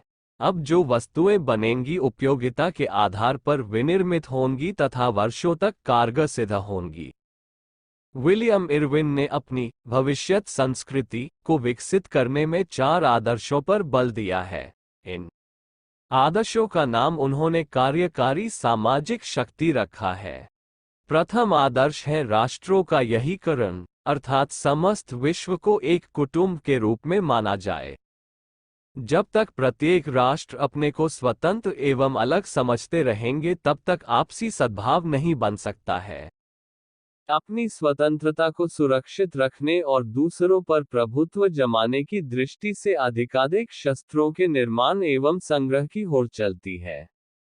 फलत आपसी तनाव एवं संघर्ष बढ़ते हैं। अतएव राष्ट्रों के एकीकरण का प्रयास आवश्यक है।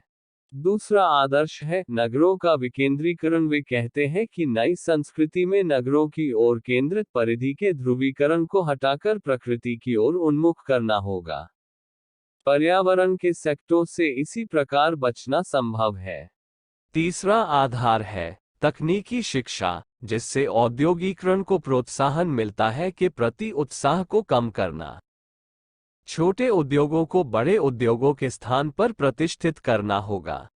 थॉमसन का कहना है कि बड़े उद्योगों में लगी तकनीकी शक्ति को प्रकृति को सुरम्य पेड़ पौधों से युक्त बनाने में प्रयोग करना अधिक श्रेयस्कर होगा।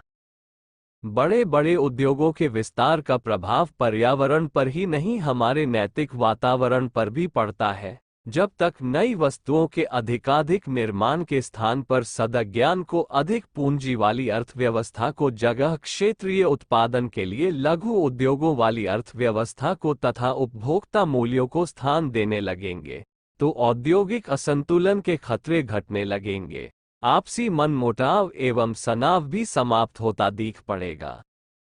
इरविन की नव संस्कृति निर्माण प्रक्रिया का चौथा आदर्श है वेतना का अंतर्मुखीकरण। इससे उनका अभिप्राय यह है कि मानव जाति आज बहिर्मुखी बनी हुई है।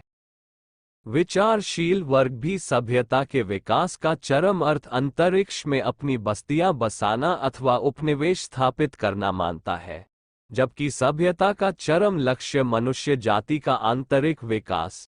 वर्तमान सभ्यता में इस अंतर्दृष्टि का अभाव है। इसके विकास द्वारा ही मानव जीवन से संबंधित भौतिक मूल्यों की प्रतिष्ठापना संभव है। ऐसी स्थिति में संसार का स्वरूप दूसरा ही होगा। भौगोलिक सीमाओं के विस्तार के लिए उन्मुख राष्ट्रों के बीच आपसी तनाव एवं संघर्ष पैदा होता है। नेतना के अंतर्मुखी होने पर समस्त विश्व एक परिवार के रूप में दिखाई देगा। मनुष्य का लक्ष्य वसुधैव कुटुंबकम की स्थापना होगा। इन चार आदर्शों के आधार पर विकसित हुई नवयुग संस्कृति का लक्ष्य समाज में सद्विचारों की समृद्धि होगा, न कि वस्तुओं की समृद्धि। छोटे कल कारखानों उद्योगों से विनिर्मित हुए उपकरणों का उपयोग तो होगा, किंतु मनुष्य पेड़ पौधों पशु पक्षियों के सहचर्य में रहकर अपनी चेतना के विकास एवं विस्तार के प्रयत्न को अधिक पसंद करेगा। समाज की वास्तविक प्रगति इसी में मानी जाएगी। बस्तियां छोटी छोटी तथा पेड़ पौधों से घिरी होंगी। आज जैसे महानगर नहीं होंगे जिनके लिए ऊर्जा एवं खाद्यान्न जुटाना एक समस्या बनती जा रही है। तब बुद्धि को प्रखर एवं परिष्कृत तथा हृदय को उदात्त बनाना शिक्षा का लक्ष्य होगा, न कि वस्तुओं का विस्तार परिवर्तन प्रकृति की एक नियमित प्रक्रिया। पिछले दिनों अमेरिकन स्पेस शटल से खींचे गए धरती के चित्रों में पूर्व के नक्शों से महत्वपूर्ण अंतर पाया गया। वैज्ञानिकों का कहना था कि 1966 में खींचे गए चित्र को सामने रखकर सेंट्रल अफ्रीका का नक्शा बनाया जाए तो वैज्ञानिक ये देखकर हतप्रभ रह जाएंगे कि जिस चैड झील को 200 मील लंबी बताया जाता रहा है, उसकी सतह 95% घटकर नगण्य रह गई है एवं ये परिवर्तन मात्र विगत 22 वर्षों में ही हुआ है। कभी जिस झील की सतह 26,500 वर्ग किलोमीटर थी, 240 वर्ग किलोमीटर तक ही सीमित होकर रह गई थी। चूंकि दक्षिण पूर्व एशिया के ऊपर सतत बादल छाए रहते हैं, वे यहाँ का स्पष्ट चित्र नहीं ले सके, पर अपने सम्मिलित कंप्यूटराइज्ड निष्कर्षों के आधार पर उनने पाया कि हिमालय क्रमशः ऊपर खिसक रहा है व भारतीय भूभाग बढ़ रहा है। U0N0I0 के हवाले से 31 मार्च को प्रकाशित यह समाचार एक तथ्य तक हमें ले जाता है कि परिवर्तन एक सतत शाश्वत प्रक्रिया है व इसमें हजारों लाखों नहीं कुछ ही वर्ष लगते हैं। सोचा जा सकता है कि अगले 13 वर्षों में विश्व का न केवल भौगोलिक नक्शा बदलेगा अपितु समग्र स्वरूप में ही व्यापक परिवर्तन देखा जा सकेगा। क्या पृथ्वी का नक्शा बदलने जा रहा है? पृथ्वी को सबसे अधिक प्रभावित करने वाला घटक सूर्य है। उसकी स्थिति में जब भी तनिक सी उथल पुथल होती है तो धरातल और समुद्र स्थल का संतुलन भी गड़बड़ा जाता है और नक्शा कुछ से कुछ बदल जाता है। इसी प्रकार मनुष्य जब भूगर्भ की संपदा का दोहन करने में अत्यधिक जल्दबाजी करता है तो भी स्थिति बेतरह बिगड़ जाती है। इन दिनों तेल, कोयला और धातुओं के उत्खनन के लिए अत्यधिक आतुरता बढ़ती जा रही है। इस बढ़ती लिप्सा का कारण ये है कि कारखानों के लिए इनकी अत्यधिक आवश्यकता पड़ रही है। द्रुतगामी वाहन भी इन्हीं के आधार पर चलते हैं। रेल, मोटर, जलयान, वायुयान आदि के लिए यही ईंधन अपेक्षित होता है। विद्युत उत्पादन में भी प्रायः इन्हीं की आवश्यकता पड़ती है। बढ़ी हुई जनसंख्या के लिए प्रयास ये किए जा रहे हैं कि भूतल से जितना अधिक पानी निचोड़ा जा सके, निचोड़ लिया जाए। इस सब का पृथ्वी की आंतरिक स्थिति पर भी भारी प्रभाव पड़ता है। भूगर्भ बड़ा संवेदनशील है, ठीक हृदय की तरह। जब शरीर पर चिंता भाव, संवेदना, आहार व्यतिक्रम, बढ़ते कोलेस्ट्रॉल, रक्तवाही नलिकाओं के मोटे होने से दबाव पड़ता है तो हृदय चीख उठता है व इसे एंजाइना पेक्टोरिस या मकार्डियल इस्वीमिया कहते हैं। भूगर्भ भी जब दबाए सहन नहीं कर पाता तो ज्वालामुखी फूस से, भूकंप आने से लेकर पर्यावरण और ऋतु परिवर्तन का ऐसा अवांछनीय चक्र चल पड़ता है जो भूगर्भीय समस्वरता व असाधारण परिवर्तन उत्पादन करता है और उसके कारण स्थिरता पर भारी दबाव पड़ता है। इस प्रकार के परिवर्तनों का मनुष्य जीवन पर कितना बुरा प्रभाव पड़ता है ये सहज ही समझा जा सकता है। पुरातत्ववेत्ताओं ने ईसा से 6000 वर्ष पुराने इतिहास में पृथ्वी पर हुई उलट पुलट का विवरण निकाला है। वर्ल्ड एथनोलॉजी फ्रांस 6000 B0C0 पुस्तक में ऐसे प्रमाण प्रस्तुत किए गए हैं जिससे प्रतीत होता है कि नदियों के प्रवाह बदल गए, पर समुद्र घुस पड़े और समुद्रों की हलचलों ने कितने नए द्वीप विनिर्मित किए। साइंटिफिक अमेरिकन अप्रैल 85 पत्रिका में वैज्ञानिक द्वय डॉक्टर शून्य गरीबी एवं बेसन के 10 हॉटस्पॉटम शीर्षक से एक निबंध प्रस्तुत किया है जिनमें उन्होंने इस विषय का विस्तार से विवेचन किया है। वे कहते हैं कि भूगर्भशास्त्री यह मानते हैं कि पृथ्वी की सतह स्थिर रही है। इसमें कुछ बड़े बड़े टुकड़े प्लेट्स तैरते रहा करते हैं और कभी कभी टकराते भी रहते हैं। विज्ञान की इस शाखा को प्लेट टेक्टोनिक्स नाम दिया गया है। इसके अनुसार पृथ्वी की 150 किलोमीटर मोटी ये प्लेटें होती हैं जिस पर भूखंड 100 से बने होते हैं, किंतु समुद्र के नीचे इस प्लेट की मोटाई 50 से 75 किलोमीटर पाई जाती है। इस प्लेट को भूविज्ञानी लिथोस्फीयर कहते हैं। इस परत के नीचे 200 किलोमीटर मोटी दूसरी परत होती है जिसे एस्थेनोस्फीयर कहा जाता है। आज की भूभौतिकी विज्ञान का मूल विषय ये जानना है कि जो स्थिर है उसके ऊपर लियोस्फीयर किस प्रकार रेंगता है, किस दिशा में सरकता है। टोरंटो विश्वविद्यालय के अध्यापक डॉक्टर शून्य स्नो शून्य विल्सन ने इस दिशा में विशेष अध्ययन हेतु हवाई द्वीप की यात्रा की। वहां के निवासियों के बीच प्रचलित दंत कथाओं तथा भूभौतिकी सिद्धांतों के बीच संबंध स्थापना का पहला प्रयास उन्हीं ने किया। इस संबंध में हवाई द्वीप में एक दंत कथा प्रचलित है।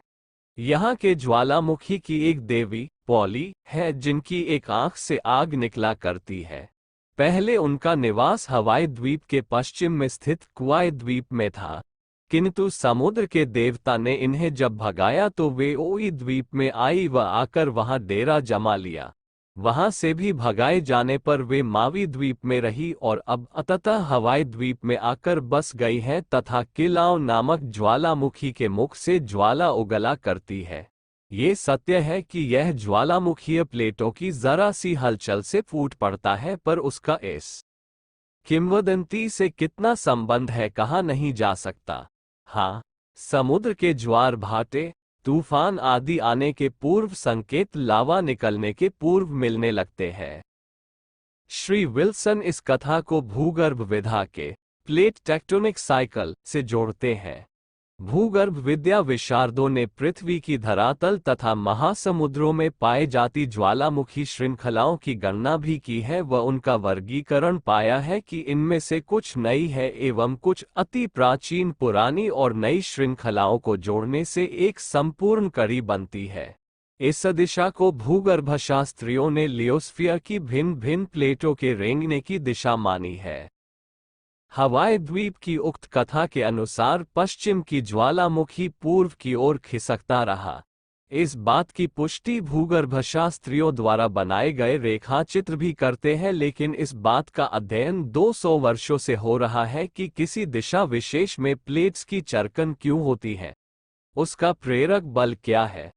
आज से लगभग एक शतक पूर्व अमरीकी भूगर्भशास्त्री डॉक्टर शून्य जेम्स व्हाइट ने ये संशोधन प्रस्तुत किया था कि लिथोस्फीयर के नीचे लावा की एक जेट धारा है जिसका प्रारंभ हवाई द्वीप के पूर्व से होता है और पश्चिम में समापन। अमेरिका का वेलोस्टाने भी इसी प्रकार ऐसा नवीनतम स्थान है। इसका प्रारंभ मध्यम अमेरिका से होता है। खिसकने की गति क्रमशः पश्चिम से पूर्व की ओर देखी गई है। इस प्रकार भूपटल पर अन्य स्थानों पर भी हॉटस्पॉट्स के स्थानांतरण का चिकन किया गया है। ये पाया गया है कि कालांतर में पुराने स्पॉट्स घिसते जाते हैं और नवीन बनते जाते हैं। ये प्रक्रिया सारी पृथ्वी के भूगर्भ में घटती देखी जा सकती है।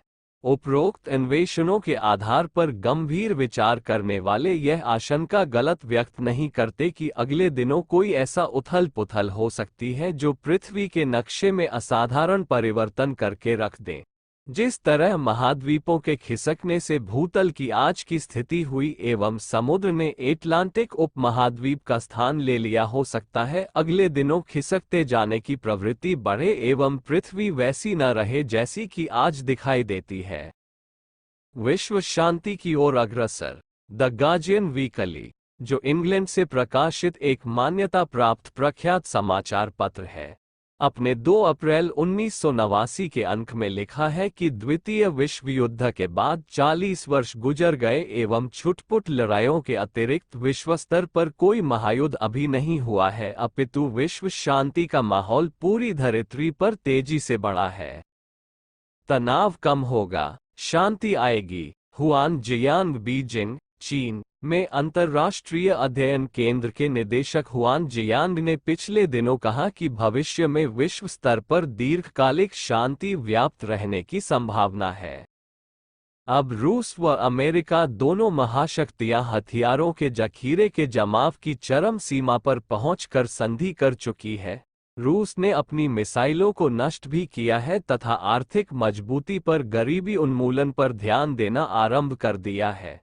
मौजूदा युग सहप्रतिस्पर्धा का युग है, जिसमें प्रत्येक व्यक्ति शांति व्यवस्था कायम करने में जुटा हुआ है। सभी अब ये बात समझने लगे हैं कि युद्ध किसी समस्या का हल नहीं है। आध्यात्म मात्र भारत के कारण जीवित है। स्वाशून्य आत्मानंद रामकृष्ण मिशन रायपुर के स्वामी आत्मानंद जी ने पिछले दिनों इंदौर में एक प्रवचन माला में कहा कि भारत के लोगों में रोम रोम में धर्म समव्याप्त है। दुनिया का हर देश आज सच्चे अध्यात्म की तालाश में है। नैतिक मूल्यों में ह्रास के कारण वे शांति भारतीय अध्यात्म में पाते हैं, इसलिए सभी धर्म की वकालत करने लगे हैं। अगले दिनों भारत ही विश्व का मार्गदर्शक राष्ट्र होगा। भारत संबंधी मान्यताओं में भारी परिवर्तन अभी तक गरीबी, शाप, फकीर मात्र का प्रतीक माने जाते रहे। भारत के संबंध में अमेरिकियों के चिंतन में भारी परिवर्तन आया है। संस्कृति संबंधी शोधों के बाद अमेरिका के प्राच्यविद इस निष्कर्ष पर पहुंचे हैं कि भारत ही सभी संस्कृतियों का मूल है। स्कूल व कॉलेजों के पाठ्यक्रम इस वर्ष से बदले जा रहे हैं तथा भारत की उपलब्धियों पर प्रो. जूलियन हिलॉग द्वारा एक T0V0 सीरियल व पाठ्यक्रम बनाया गया है। पैसेजेस टू इंडिया, ये बदलती विश्व चिंतन की विचारधारा का प्रतीक है। भारत दुनिया का मुकुटमणि बनेगा। एडमंड हिलेरी शेरपा तेनसिंग के साथ एवरेस्ट के प्रथम विजेता एवं संप्रति भारत में न्यूजीलैंड के उच्चायुक्त सर एडमंड हिलेरी ने पिछले दिनों भारत की सांस्कृतिक परिवेश से अपनी तादात्म्यता का परिचय देते हुए कहा कि विश्व का ये सबसे बड़ा लोकतांत्रिक देश चुनौतियों को स्वीकार करने की क्षमता रखता है। अपने सांस्कृतिक विरासत के बलबूते ही भारत विश्व की महाशक्ति के रूप में विकसित होकर रहेगा। भारत हथियार घटाएगा व नैतिकता के क्षेत्र में अगुवाई करेगा।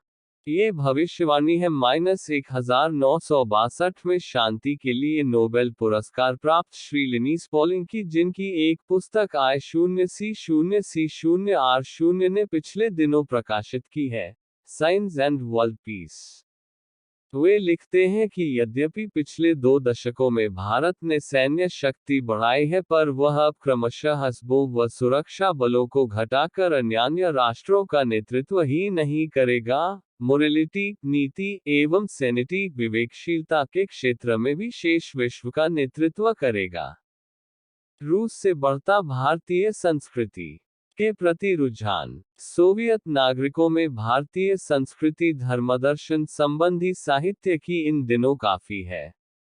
विशेष रूप से रामायण व महाभारत में लोगों ने काफी रुचि ली है।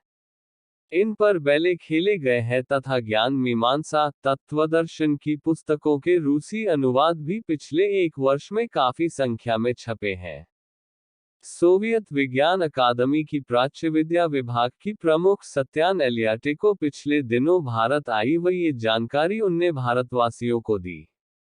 भारत विश्व युद्ध की संभावना को निरस्त करेगा। सुप्रसिद्ध सभ्यत अमेरिका के जॉर्ज विटो ने सन 2020 तक अपना कैलेंडर तैयार किया था।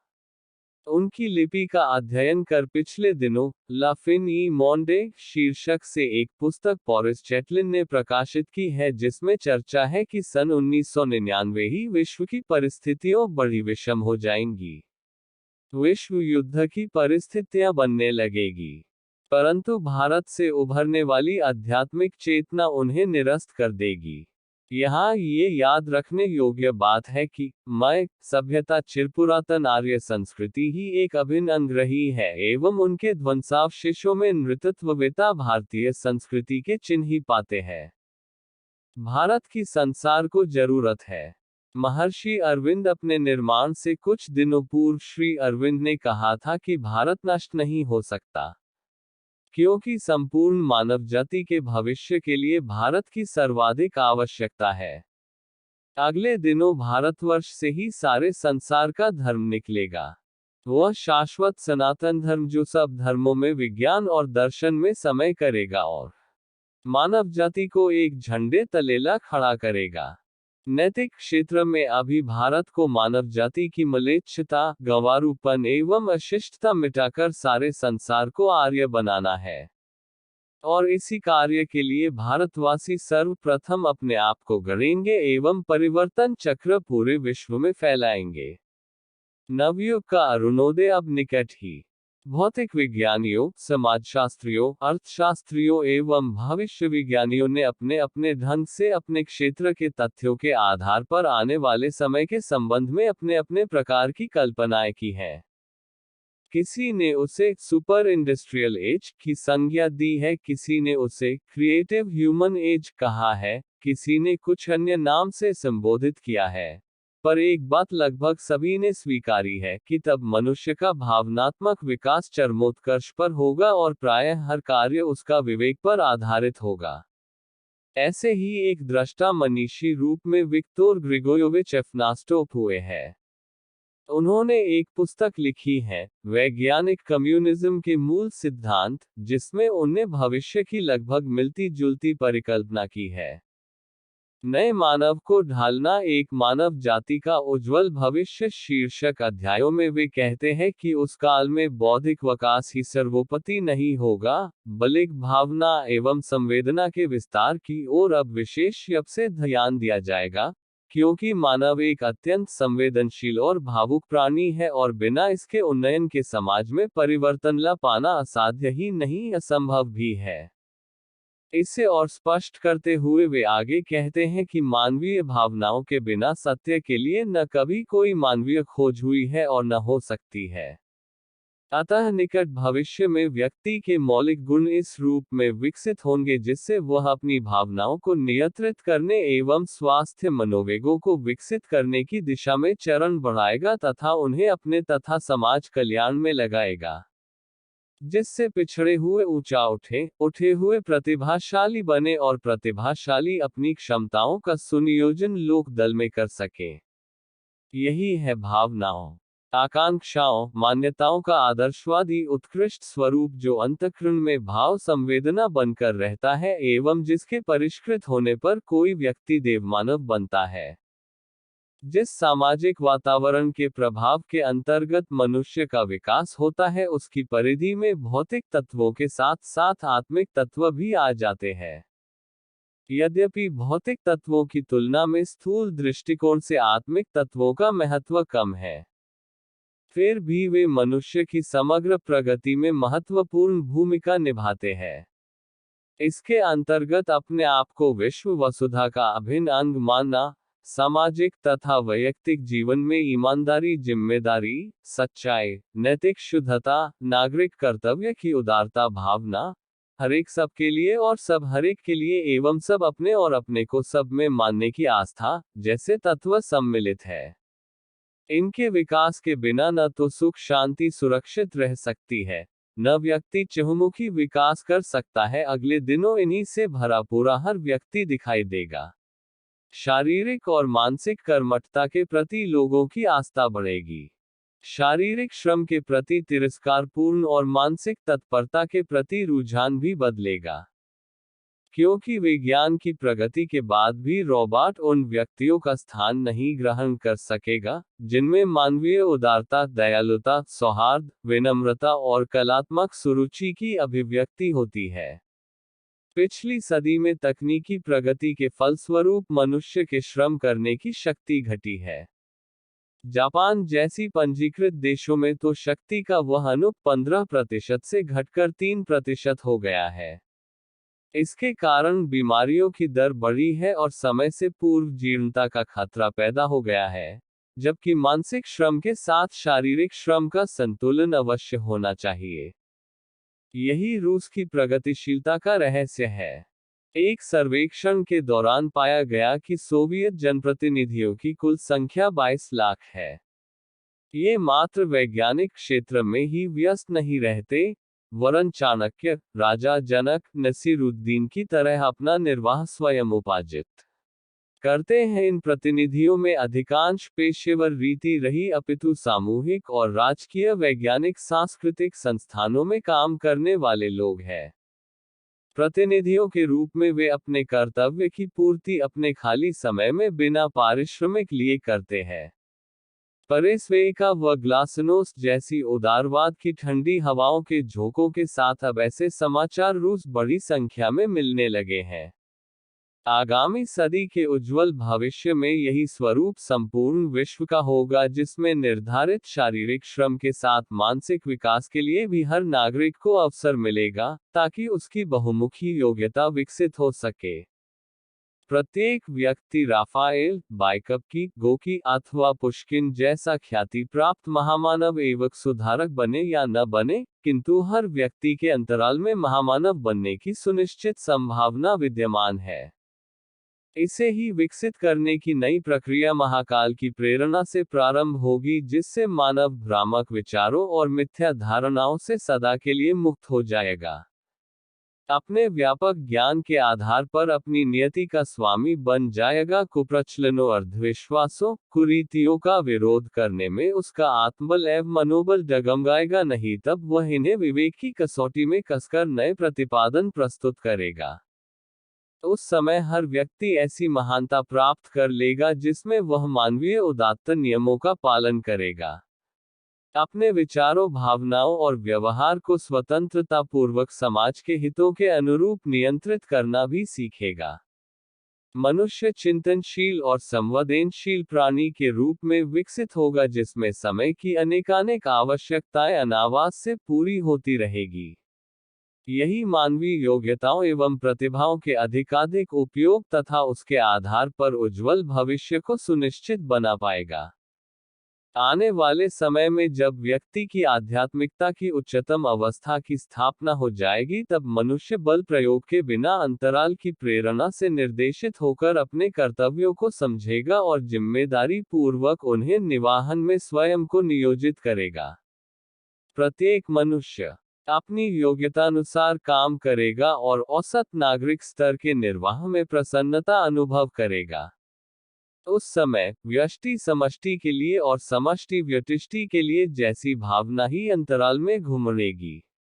यूटोपिया जैसी लगने वाली इस वास्तविकता को कपोल कल्पना भर नहीं मान लेना चाहिए, वरन इसमें 100% सच्चाई को स्वीकारते हुए तदनुरूप तैयारी भी करनी चाहिए। प्रभात काल जब निकट आने वाला होता है तो विभिन्न माध्यमों से विभिन्न रूपों में हमें उसकी पूर्व सूचना मिलने लगती है। चिड़ियां चहचहाने लगती है, मुर्गे बांग लगाने लगते हैं। युग परिवर्तन की संदर्भ में आज ऐसा माहौल है।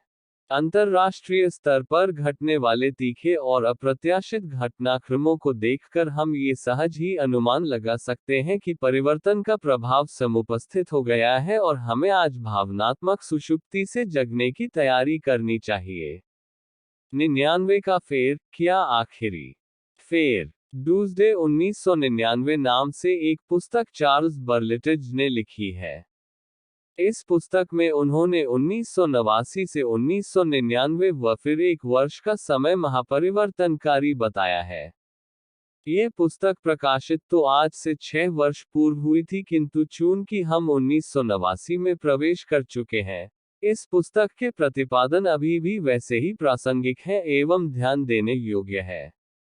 एक प्रकार से यह ग्रंथ विद्वान लेखक द्वारा विभिन्न मनीषियों के अभिमतों, पूर्वानुमानों एवं तर्कों पर आधारित प्रमाणों का संकलन है।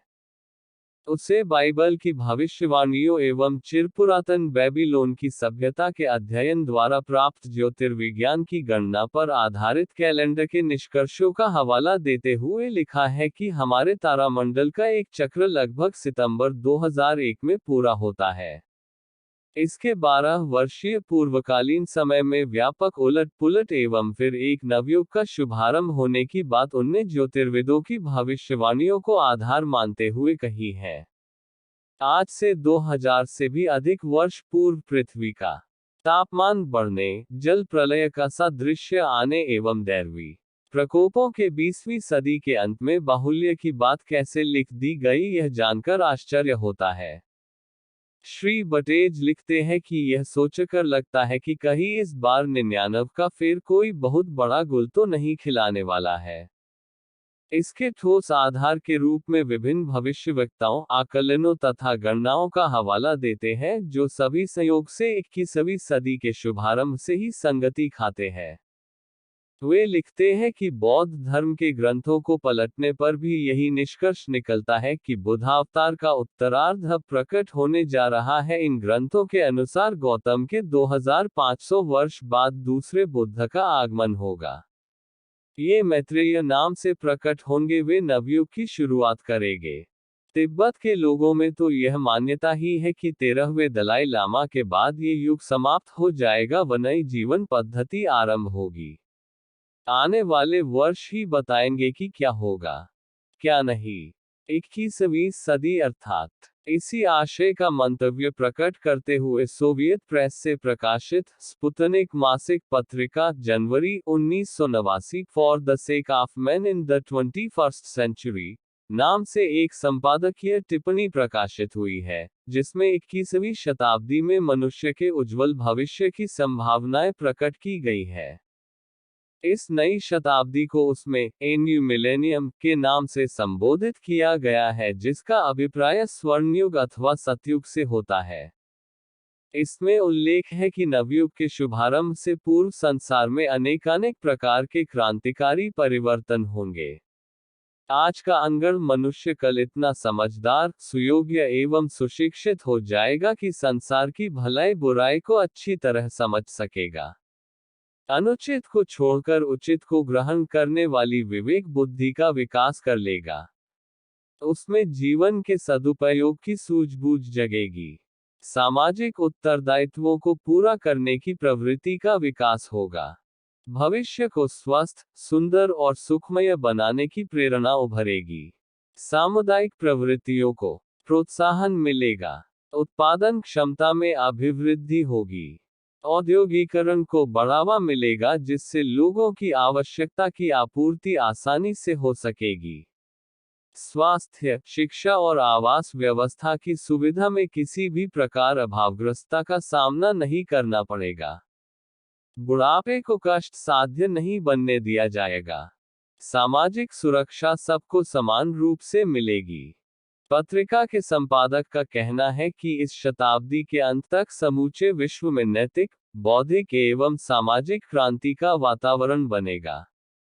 लोगों में धार्मिक एवं सांस्कृतिक चेतना का विकास होगा, जिसके फलस्वरूप रूस में भी ईश्वर विश्वास की सत्प्रेरणाएं उभरेंगी। राष्ट्र की भौतिक प्रगति तो होगी ही, साथ ही बौद्धिक एवं सांस्कृतिक पहलुओं का नए सिरे से निर्धारण होगा, जिससे 21वीं शताब्दी में लोग आशावादी एवं आस्थावादी दृष्टिकोण के साथ जी सकेंगे। विज्ञान ही कठिनाइयों का हल ढूंढेगा। सुखद भविष्य की मान्यता रखने वाले कितने ही व्यक्ति हैं। उनमें से एक हैं हडसन इंस्टीट्यूट के निदेशक श्री हरमन कान। उनने अपनी पुस्तक the next 200 Years a scenario for America and world में ये बताने का प्रयत्न किया है कि बढ़ता हुआ विज्ञान युद्ध को असंभव बना देगा। उसे आत्महत्या की सामूहिक नीति अपनाकर ही लड़ा जा सकता है। लेखक विश्वास करते हैं कि ऐसा समय किसी की कल्पना या योजना में भले ही हो, पर वह कठिनाइयों को देखते हुए कभी कार्यान्वित चरितार्थ न हो सकेगा।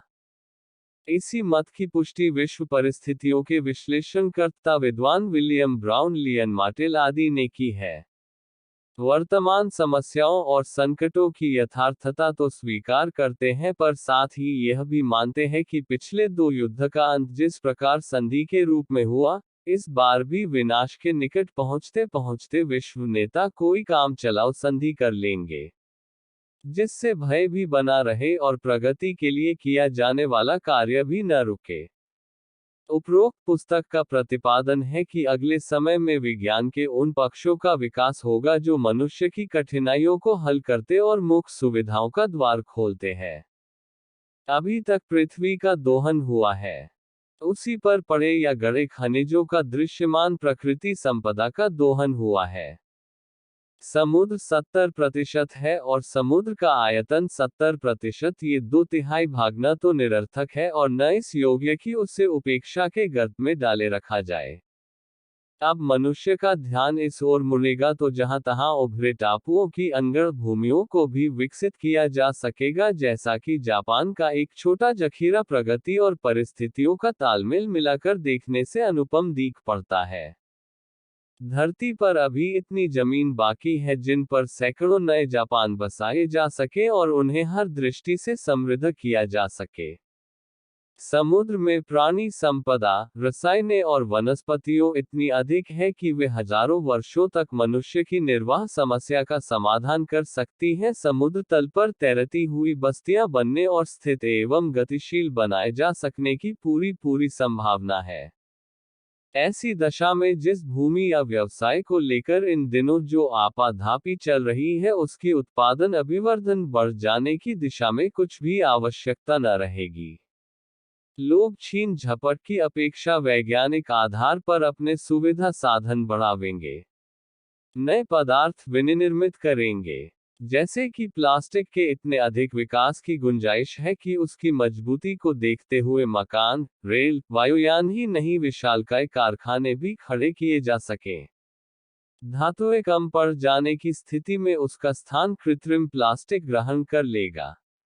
यही बात अन्य क्षेत्र में भी होगी। ऊर्जा का दोहन सूर्य से होगा और समुद्र का खारी पानी मीठा बनाकर पे आवश्यकता की पूर्ति तथा भूमि सिंचाई के निमित्त सहज ही काम में लाया जा सकेगा। तब मकान ही नहीं खेत भी कई मंजिलें बनने लगेंगे। इससे कृषि उत्पादन की भूमि की समस्या का समाधान निकल आवेगा। पर्वत भी निरुपयोगी नहीं रहेंगे। नदियों का पानी समुद्र तक पहुंचने से पूर्व ही रोककर मानवीय प्रयोजनों के लिए प्रयुक्त कर लिया जाया करेगा। कचरे की समस्या, उसे भूमि में दबाकर सड़ाने या खाद बनाने के रूप में प्रयुक्त किया जाता रहेगा। इस प्रकार अभी जहां गतिरोध दिख पड़ता है, वहां ऐसे नए स्रोत हाथ लगेंगे जिनके सहारे पृथ्वी पर सैकड़ों हजारों वर्षों तक बिना किसी नई खोज के सुखपूर्वक रहा जा सके। फ्रांसीसी लेखक सेबास्तियन मर्सिए ने अपनी पुस्तक ला 2400 में अगले 400 वर्षों का खाका खींचा है और कहा है कि जनसंख्या वृद्धि का पूर्ण नियंत्रण न होने पर भी इस पृथ्वी में इतनी गुंजाइश है कि आगत 400 वर्षों तक बिना किसी कठिनाई के अब को अपेक्षा अधिक सुविधा भरा जीवन जीने का अवसर मनुष्य को मिल सके। ब्रिटेन के प्रधानमंत्री जब जीवित थे तब उन्होंने भी अपनी कल्पना थोड़ी आगे तक दोहराई थी और अगले दिनों को अपेक्षाकृत अधिक सुंदर बताया था। अमेरिका की फोर्ब्स पत्रिका में विश्व पर्यवेक्षण संबंधी मसला ही प्रधान रूप में रहता है। उसने बदलते हुए राजनैतिक परिवेश को देखते हुए भविष्यवाणी की है कि अब के मूर्धन्य देश जिस प्रकार अपनी शक्तियों का अपव्यय कर रहे हैं, उसे देखते हुए वे अगले दिनों खोखले हो जाएंगे और नवोदित राष्ट्रों में से कई ऐसे उभरेंगे जो अपनी सुदृढ़ता का लाभ न केवल स्वयं उठाएं वरन उन्हें देशवासियों को देते हुए सार्वभौम प्रगति में अपना कहने लायक योगदान दे सकें। फोर्ब्स के अनुसार 21वीं सदी में भारत विश्व की मूर्धन्य शक्ति होगा और वह अश्वों के बल से नहीं, अपनी नैतिकता और साहसिकता के सहारे उन्नति के उच्च शिखर पर पहुंच चुकेगा। उसके पास प्राकृतिक संपदा के इतने स्रोत अगले दिनों भी बने रहेंगे कि वह अपना तथा दूसरों का भला कर सके। शांतिवादी एफएस का कथन है कि आज की समस्याओं की ओर से हम सतर्क भर रहे तैयारी उस समय की करें। वे तैयारियां इतनी मूल्यवान होगी जिनकी तुलना में आज की समस्याओं से जूझना खिलवाड़ प्रतीत होगा। मनुष्य की बुद्धि, प्रतिभा और दक्षता की परीक्षा अगले दिनों होगी जब वह उलझनों को सुलझाने और प्रगति का नया पथ प्रशस्त करने के लिए अपने कौशल का श्रेष्ठतम उपयोग करने की परीक्षा में उतरेगा। विश्वास किया जाना चाहिए कि हम पीछे नहीं हट रहे, आगे बढ़ रहे हैं। हम खड्ड में गिरने की अपेक्षा पर्वत शिखर पर चढ़ने की बात सोचेंगे और लगन तथा तत्परता बनाए रखकर हम अभ्युदय के लक्ष्य तक पहुंचकर ही रहेंगे। हमारा भविष्य अंधकार में नहीं है। इस युग के माने हुए इतिहासवेता टायनवी इस बात से खित्र नहीं है कि वर्तमान युग की बढ़ती हुई विकृतियां मनुष्य जाति की उज्जवल संभावनाओं को नष्ट कर देंगी। वे इस संदर्भ में पूर्ण आश्वस्त है कि इन दिनों वैज्ञानिक प्रगति ने जो अनोखे आकर्षण मनुष्य के हाथ में दिए हैं, उनसे वह आज भले ही आतुरता भरी बाल क्रीड़ा कर ले, पर कल उसे परिणामों पर विचार करना पड़ेगा और अमर्यादित लिप्सा से उत्पन्न संकट का समाधान खोजना होगा। निश्चित रूप से वह वैज्ञानिक खोजों की तरह आत्मरक्षा और भविष्य की स्थिरता का उपाय भी ढूंढ लेगा। उस तथ्य को उन्होंने अपने अति महत्वपूर्ण ग्रंथों में इतिहास की अनेक साक्ष्यां प्रस्तुत करते हुए प्रतिपादित किया है। चेंज एंड हैबिट में उन्होंने लिखा है, बढ़ना, परिणाम देखना और भूलों को सुधारना मनुष्य का स्वभाव है। समझदार लोग हर देश और हर काल में रहे हैं। वे अपनी समझदारी का लाभ पिछड़े लोगों को देते हैं और बताते हैं कि किस कठिनाई का समाधान किस तरह निकल सकता है। समझदारी की अपनी शक्ति है। वह भटकाव को थपेड़े देकर सही रास्ते पर ले आती है और आदमी ठोकरें खाकर ही सही उस दिशा को पकड़ लेता है जो उसके लिए श्रेयस्कर है। ए स्टडी व हिस्ट्री और रिकंसिडरेशन ग्रंथों में उन्होंने अनेकों ऐतिहासिक उतार चढ़ावों का उल्लेख करते हुए सिद्ध किया है कि दबाव और आकर्षण कई बार मनुष्य को कुछ समय के लिए कुछ भी करने के लिए सहमत कर सकते हैं, पर उसमें स्थायित्व नहीं होता। मानवीय विवेक अंततः जागृत होकर ही रहता है और ऊपर से लादे हुए लबादे को फेंककर वह सरल स्वाभाविक स्थिति पाने के लिए तीखे उपाय बरतता है। इस तथ्य के आधार पर वे मनुष्य जाति का भविष्य उज्जवल होने की आशा करते हैं। अप्रोच टू रिलीजन ग्रंथ में वे कहते हैं, जो बुद्धि कौशल प्रकृति के सदस्यों का पता लगाने और उनका सुविधाजनक उपभोग करने में समर्थ हो सकता है, वह वैयक्तिक विकृतियों और सामाजिक अव्यवस्थाओं के निराकरण का रास्ता निकाल लेगा। आग में पूरी तरह जलने से पहले ही बच्चा आग से अपना हाथ पीछे खींच लेता है। मनुष्य कभी सर्वभक्षी संकट का शिकार नहीं हो सकता। जब भी संकट की तीव्रता सामने आएगी, परिवर्तन चक्र तेजी से चल पड़ेगा और उन कारणों को निरस्त कर दिया जाएगा जो विभीषिकाएं उत्पन्न करने के लिए उत्तरदायी थे। Reports from the 21st century नामक पुस्तक में सोवियत संघ के सुप्रसिद्ध वैज्ञानिक द्वय डा शून्य एम वेसिलीव एवं एस शून्य गुश्चेव ने इस संबंध में विस्तारपूर्वक वर्णन किया है। उनके अनुसार भविष्य निर्माण में इन दिनों प्रत्यक्ष एवं परोक्ष रूप से विश्व की कितनी ही मूर्धन्य प्रतिभाएं ऋषि, मनीषी एवं विचारक निरत है और अपनी साहसिक योजनाओं को कार्य रूप में परिणत करने में सक्रिय हैं। जिनकी मानसिक चेतना का तनिक भी विकास हुआ है, वे जानते हैं कि प्रचलित वर्तमान धर्रे की विचारधारा से भी आगे की सुखद समुन्नत संभावनाओं की कल्पना की जा सकती है और तदनुरूप साधन उपकरण जुटाए जा सकते हैं। बौद्धिक एवं भावना क्षेत्र में चल रही इस द्रुतगामी उथल पुथल में उज्जवल भविष्य के संकेत सन्निहित हैं। यह एक सुनिश्चित तथ्य है। इन वैज्ञानिकों का कहना है कि लंबी अवधि से जिन वस्तुओं के संबंध में मनुष्य कल्पना करता आया है, उनमें से अधिकांश अब मूर्त रूप ले चुके हैं अथवा ले रहे हैं। कल की कल्पनाएं आज की वास्तविकता बनती जा रही हैं। विश्व प्रसिद्ध घटनाएं जिनकी कभी मात्र कल्पना तक की जाती थी, अब वे साकार रूप ले चुकी हैं।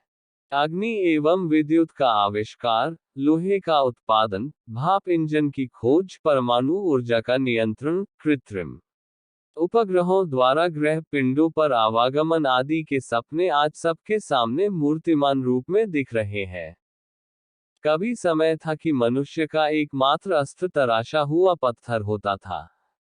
हजारों वर्ष पश्चात कांस्य युग आया और फिर लौह युग और अब हम परमाणु युग में रह रहे हैं जिनमें आणविक ऊर्जा का शांतिपूर्वक सृजनात्मक उपयोग भी किया जा रहा है।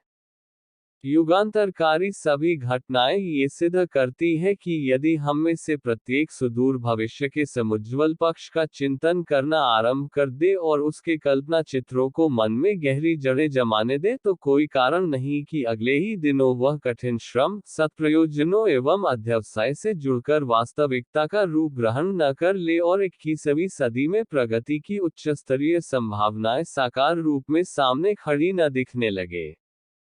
विजयजनों का मत है कि वर्तमान समय की विस्फोटक समस्याओं में से ऐसी एक भी नहीं है जिनका प्रयत्नशील मनुष्य समाधान न ढूंढ सके।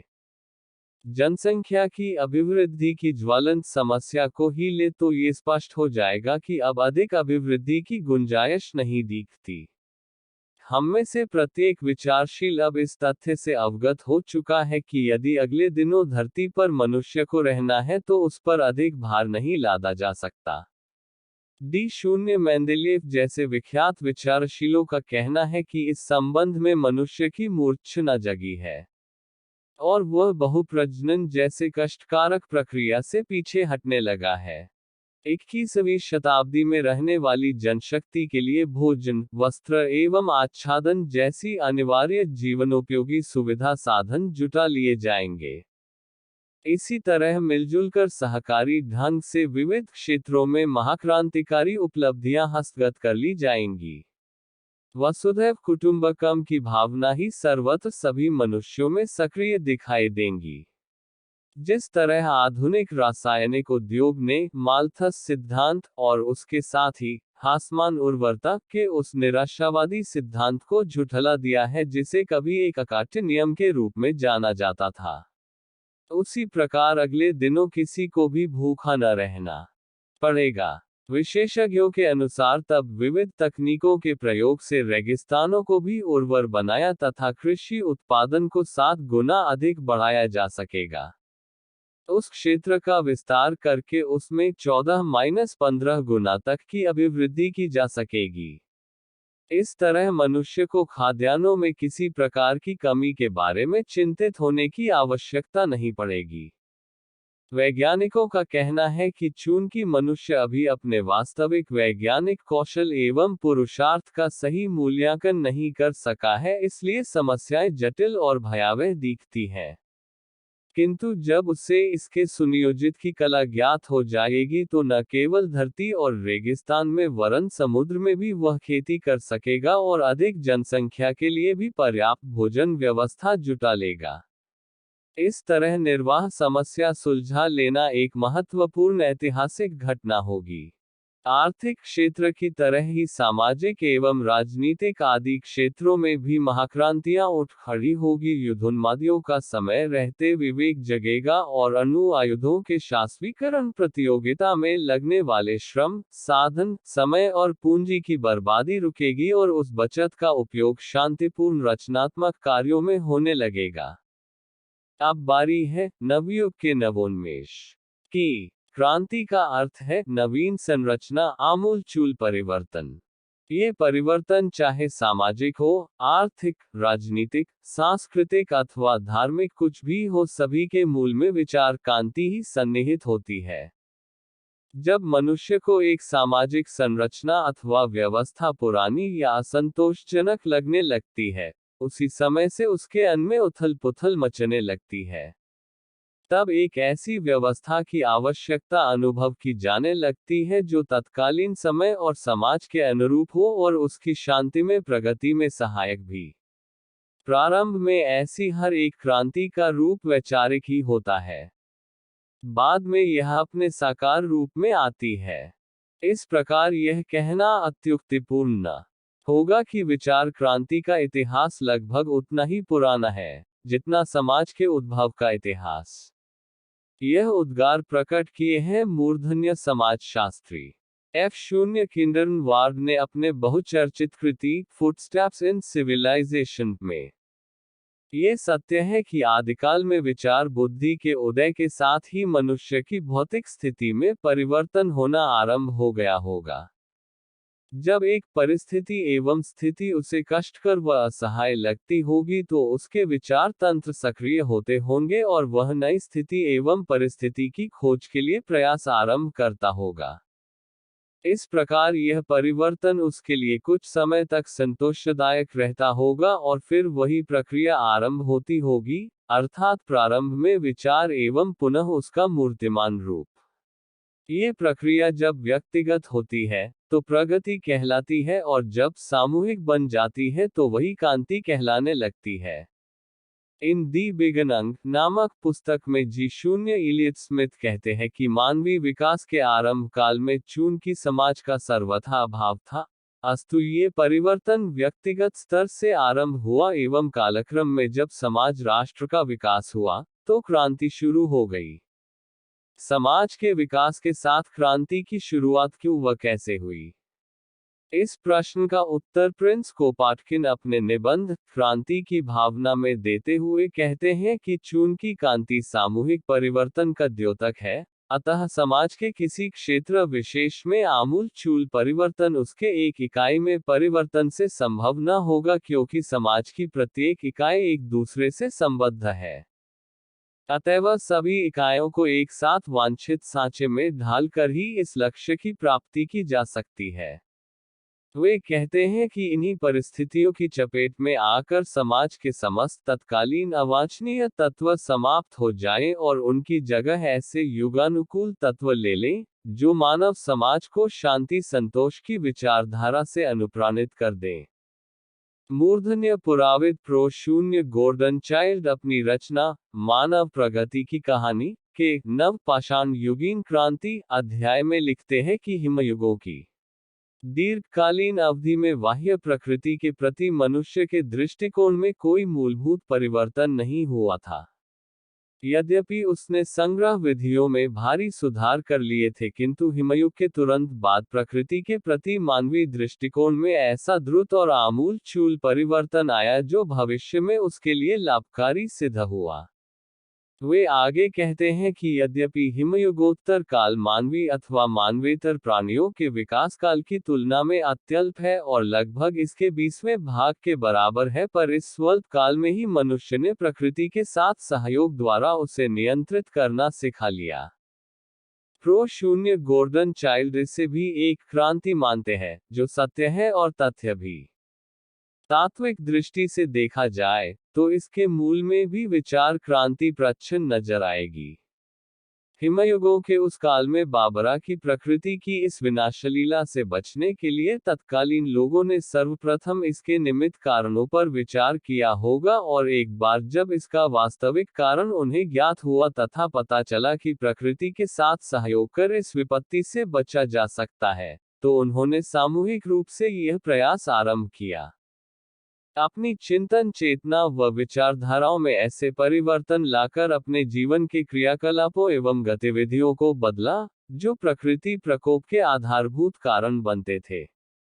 इस प्रकार स्पष्ट हो जाता है कि इसके पीछे भी विचार क्रांति की ही सक्रिय भूमिका थी। इसके बाद के क्रम में हम मानवीय अर्थव्यवस्था का रूपांतर करने वाली क्रांति का प्रथम दर्शन करते हैं। इसके अंतर्गत मनुष्य ने अपने खाद्य के प्रमुख स्रोतों पर अपना नियंत्रण स्थापित किया। इसमें प्रधान स्रोत कृषि ही था।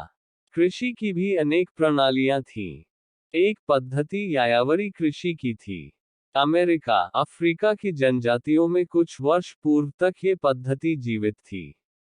इसमें एक स्थान पर लगातार खेती से जमीन की उर्वरकता समाप्त हो जाने के बाद कृषक उस स्थान को छोड़ अन्यत्र प्रस्थान कर जाते थे। कृषि का यही आदिम रूप था, पर संभवतः इसमें स्थानांतरण संबंधी कठिनाइयों को देखते हुए उनमें विचार आया होगा कि एक स्थान पर स्थायी बस कर ही खेती की जाए। उनकी इसी विचार क्रांति ने ग्रामों को जन्म दिया। गांव से फिर शहरों का विकास हुआ, पहिएदार गाड़ी, नौक, धातुकर्म और कीमियागिरी जैसे भौतिक और रसायन शस्त्र के आरंभिक रूपों का विकास हुआ। ये सब अधिकाधिक साधन सुविधाएं जुटाने के लिए विचारों में आई उथल पुथल के कारण ही संभव ले सका। फिर अनेक प्राचीन सभ्यताओं का विकास हुआ और आज हम उन्हीं की अगली कड़ी के रूप में विद्यमान है। पर इस लंबी प्रगति यात्रा में हमें अनेकानेक नियम से होकर गुजरना पड़ा, जिनमें धार्मिक, सांस्कृतिक, राजनीतिक, आर्थिक आदि कितनी ही प्रमुख है।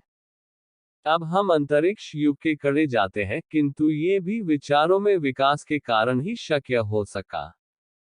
यदि व्यक्ति अपने विचारों को स्थिरता और स्थायित्व प्रदान कर दे, समय और परिस्थिति के हिसाब से उनमें आवश्यक फेरबदल की ललक ही न उठे, तो निश्चय ही उसकी प्रगति भी स्थिर हो जाएगी। आगे वह और उन्नति न कर सकेगा। समाज और राष्ट्र के साथ भी यही बात लागू होती है। उन्नति की अभीप्सा ही उन्हें निरंतर प्रगतिशील बनाए रख सकती है, और ये सामूहिक अभीप्सा ही तो क्रांति है। इसके बिना व्यक्ति व समाज की कोई गति प्रगति संभव नहीं है। इस संदर्भ में इस सदी के दूसरे दशक के रूसी एनोकिस्टों का एकता, समता, शांति, सुव्यवस्था का मध्यात्व्य है। उनका यह मूलभूत सिद्धांत ही था, दूसरों के साथ वह व्यवहार न करो जो तुम्हें अपने लिए पसंद नहीं।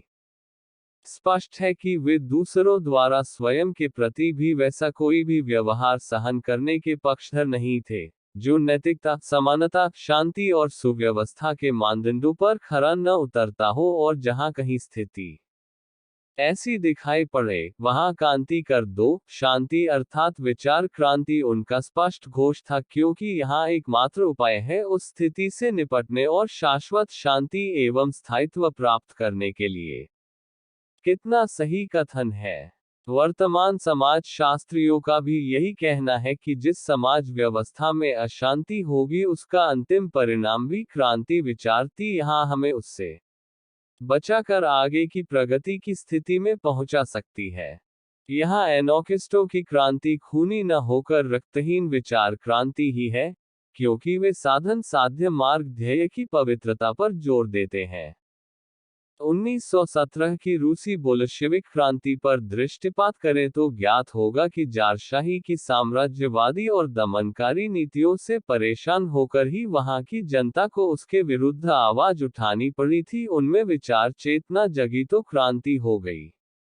भारत में अंग्रेजी उपनिवेशवाद व इटली में ऑस्ट्रियाई उपनिवेशवाद की समाप्ति, अमेरिका में दास प्रथा का अंत, फ्रांस, चीन, क्यूबा तथा यूरोप में साम्यवादी देशों में हुई क्रांतियां, इन सभी में प्रारंभ में प्रखर विचार चेतना ही प्रकारांतर से काम करती रही है, जिसके परिणाम स्वरूप बाद में स्थिति बदली। इस प्रकार यदि हम राष्ट्र व समाज के विभिन्न क्षेत्रों में हुई क्रांतियों का सूक्ष्मतापूर्वक अध्ययन करें, तो पाएंगे कि उनमें से प्रत्येक के मूल में विचार क्रांति निहित थी। यहाँ तक कि सृष्टि संरचना के लिए भी वही कारणभूत रही है। भगवत सत्ता ने यदि एको हम बहुश्यामी का निश्चय न किया होता, तो शायद ये धरती आज वीरान और वियावान ही बनी रहती, पर विचारों में उथल पुथल हुई और एक सुंदर सृष्टि बन गई। संकल्प बल ने मूर्तिमान रूप धारण कर लिया, किंतु आज वही सृष्टि भारी उथल पुथल के दौर से गुजर रही है। मानवीय अस्तित्व खतरे में पड़ा दिखाई दे रहा है। ऐसी दशा में उसी विचार क्रांति की आवश्यकता है, जो अति प्राचीन काल से चली आ रही है, पर इस बार की विचार क्रांति मनुष्य को अध्यात्म की ओर मोड़ देगी, क्योंकि यह उसका चरमोत्कर्ष है। इसके आगे उसकी गति नहीं, और मनुष्य को भी बाधित होकर उसे स्वीकारना पड़ेगा। भू उपग्रह जब छोड़ना होता है, तो उसके साथ रॉकेटों की एक श्रृंखला संलग्न कर दी जाती है। जिनमें से प्रत्येक एक के बाद एक उपग्रह को उदय दिशा में लेता चला जाता है, किंतु जब श्रृंखला के अंतिम रॉकेट की बारी आती है, तो वह क्षैतिज दिशा में मुड़कर उपग्रह को उसके स्थायी क्षैतिज कक्षा में स्थापित कर देता है। यही उसका लक्ष्य है और चरम स्थिति भी। विचार क्रांति की अब तक की चरम स्थिति बुद्धि का चरमोत्कर्ष है। अब आगे उसकी सरल रेखीय गति संभव नहीं। वह दिशा बदलने वाली है। पेंडुलम जब चरम अवस्था पर पहुंच जाता है तो उसकी दिशा स्वतः बदल जाती है। विचार क्रांति का यह अंतिम पड़ाव है। अस्तु आगे उसकी गति बुद्धि से भाव क्षेत्र, भौतिक से अध्यात्म क्षेत्र की ओर मुड़ने वाली है। विश्व के वर्तमान घटनाक्रमों पर दृष्टि डालने पर इसकी स्पष्ट झलक झांकी मिलने भी लगती है।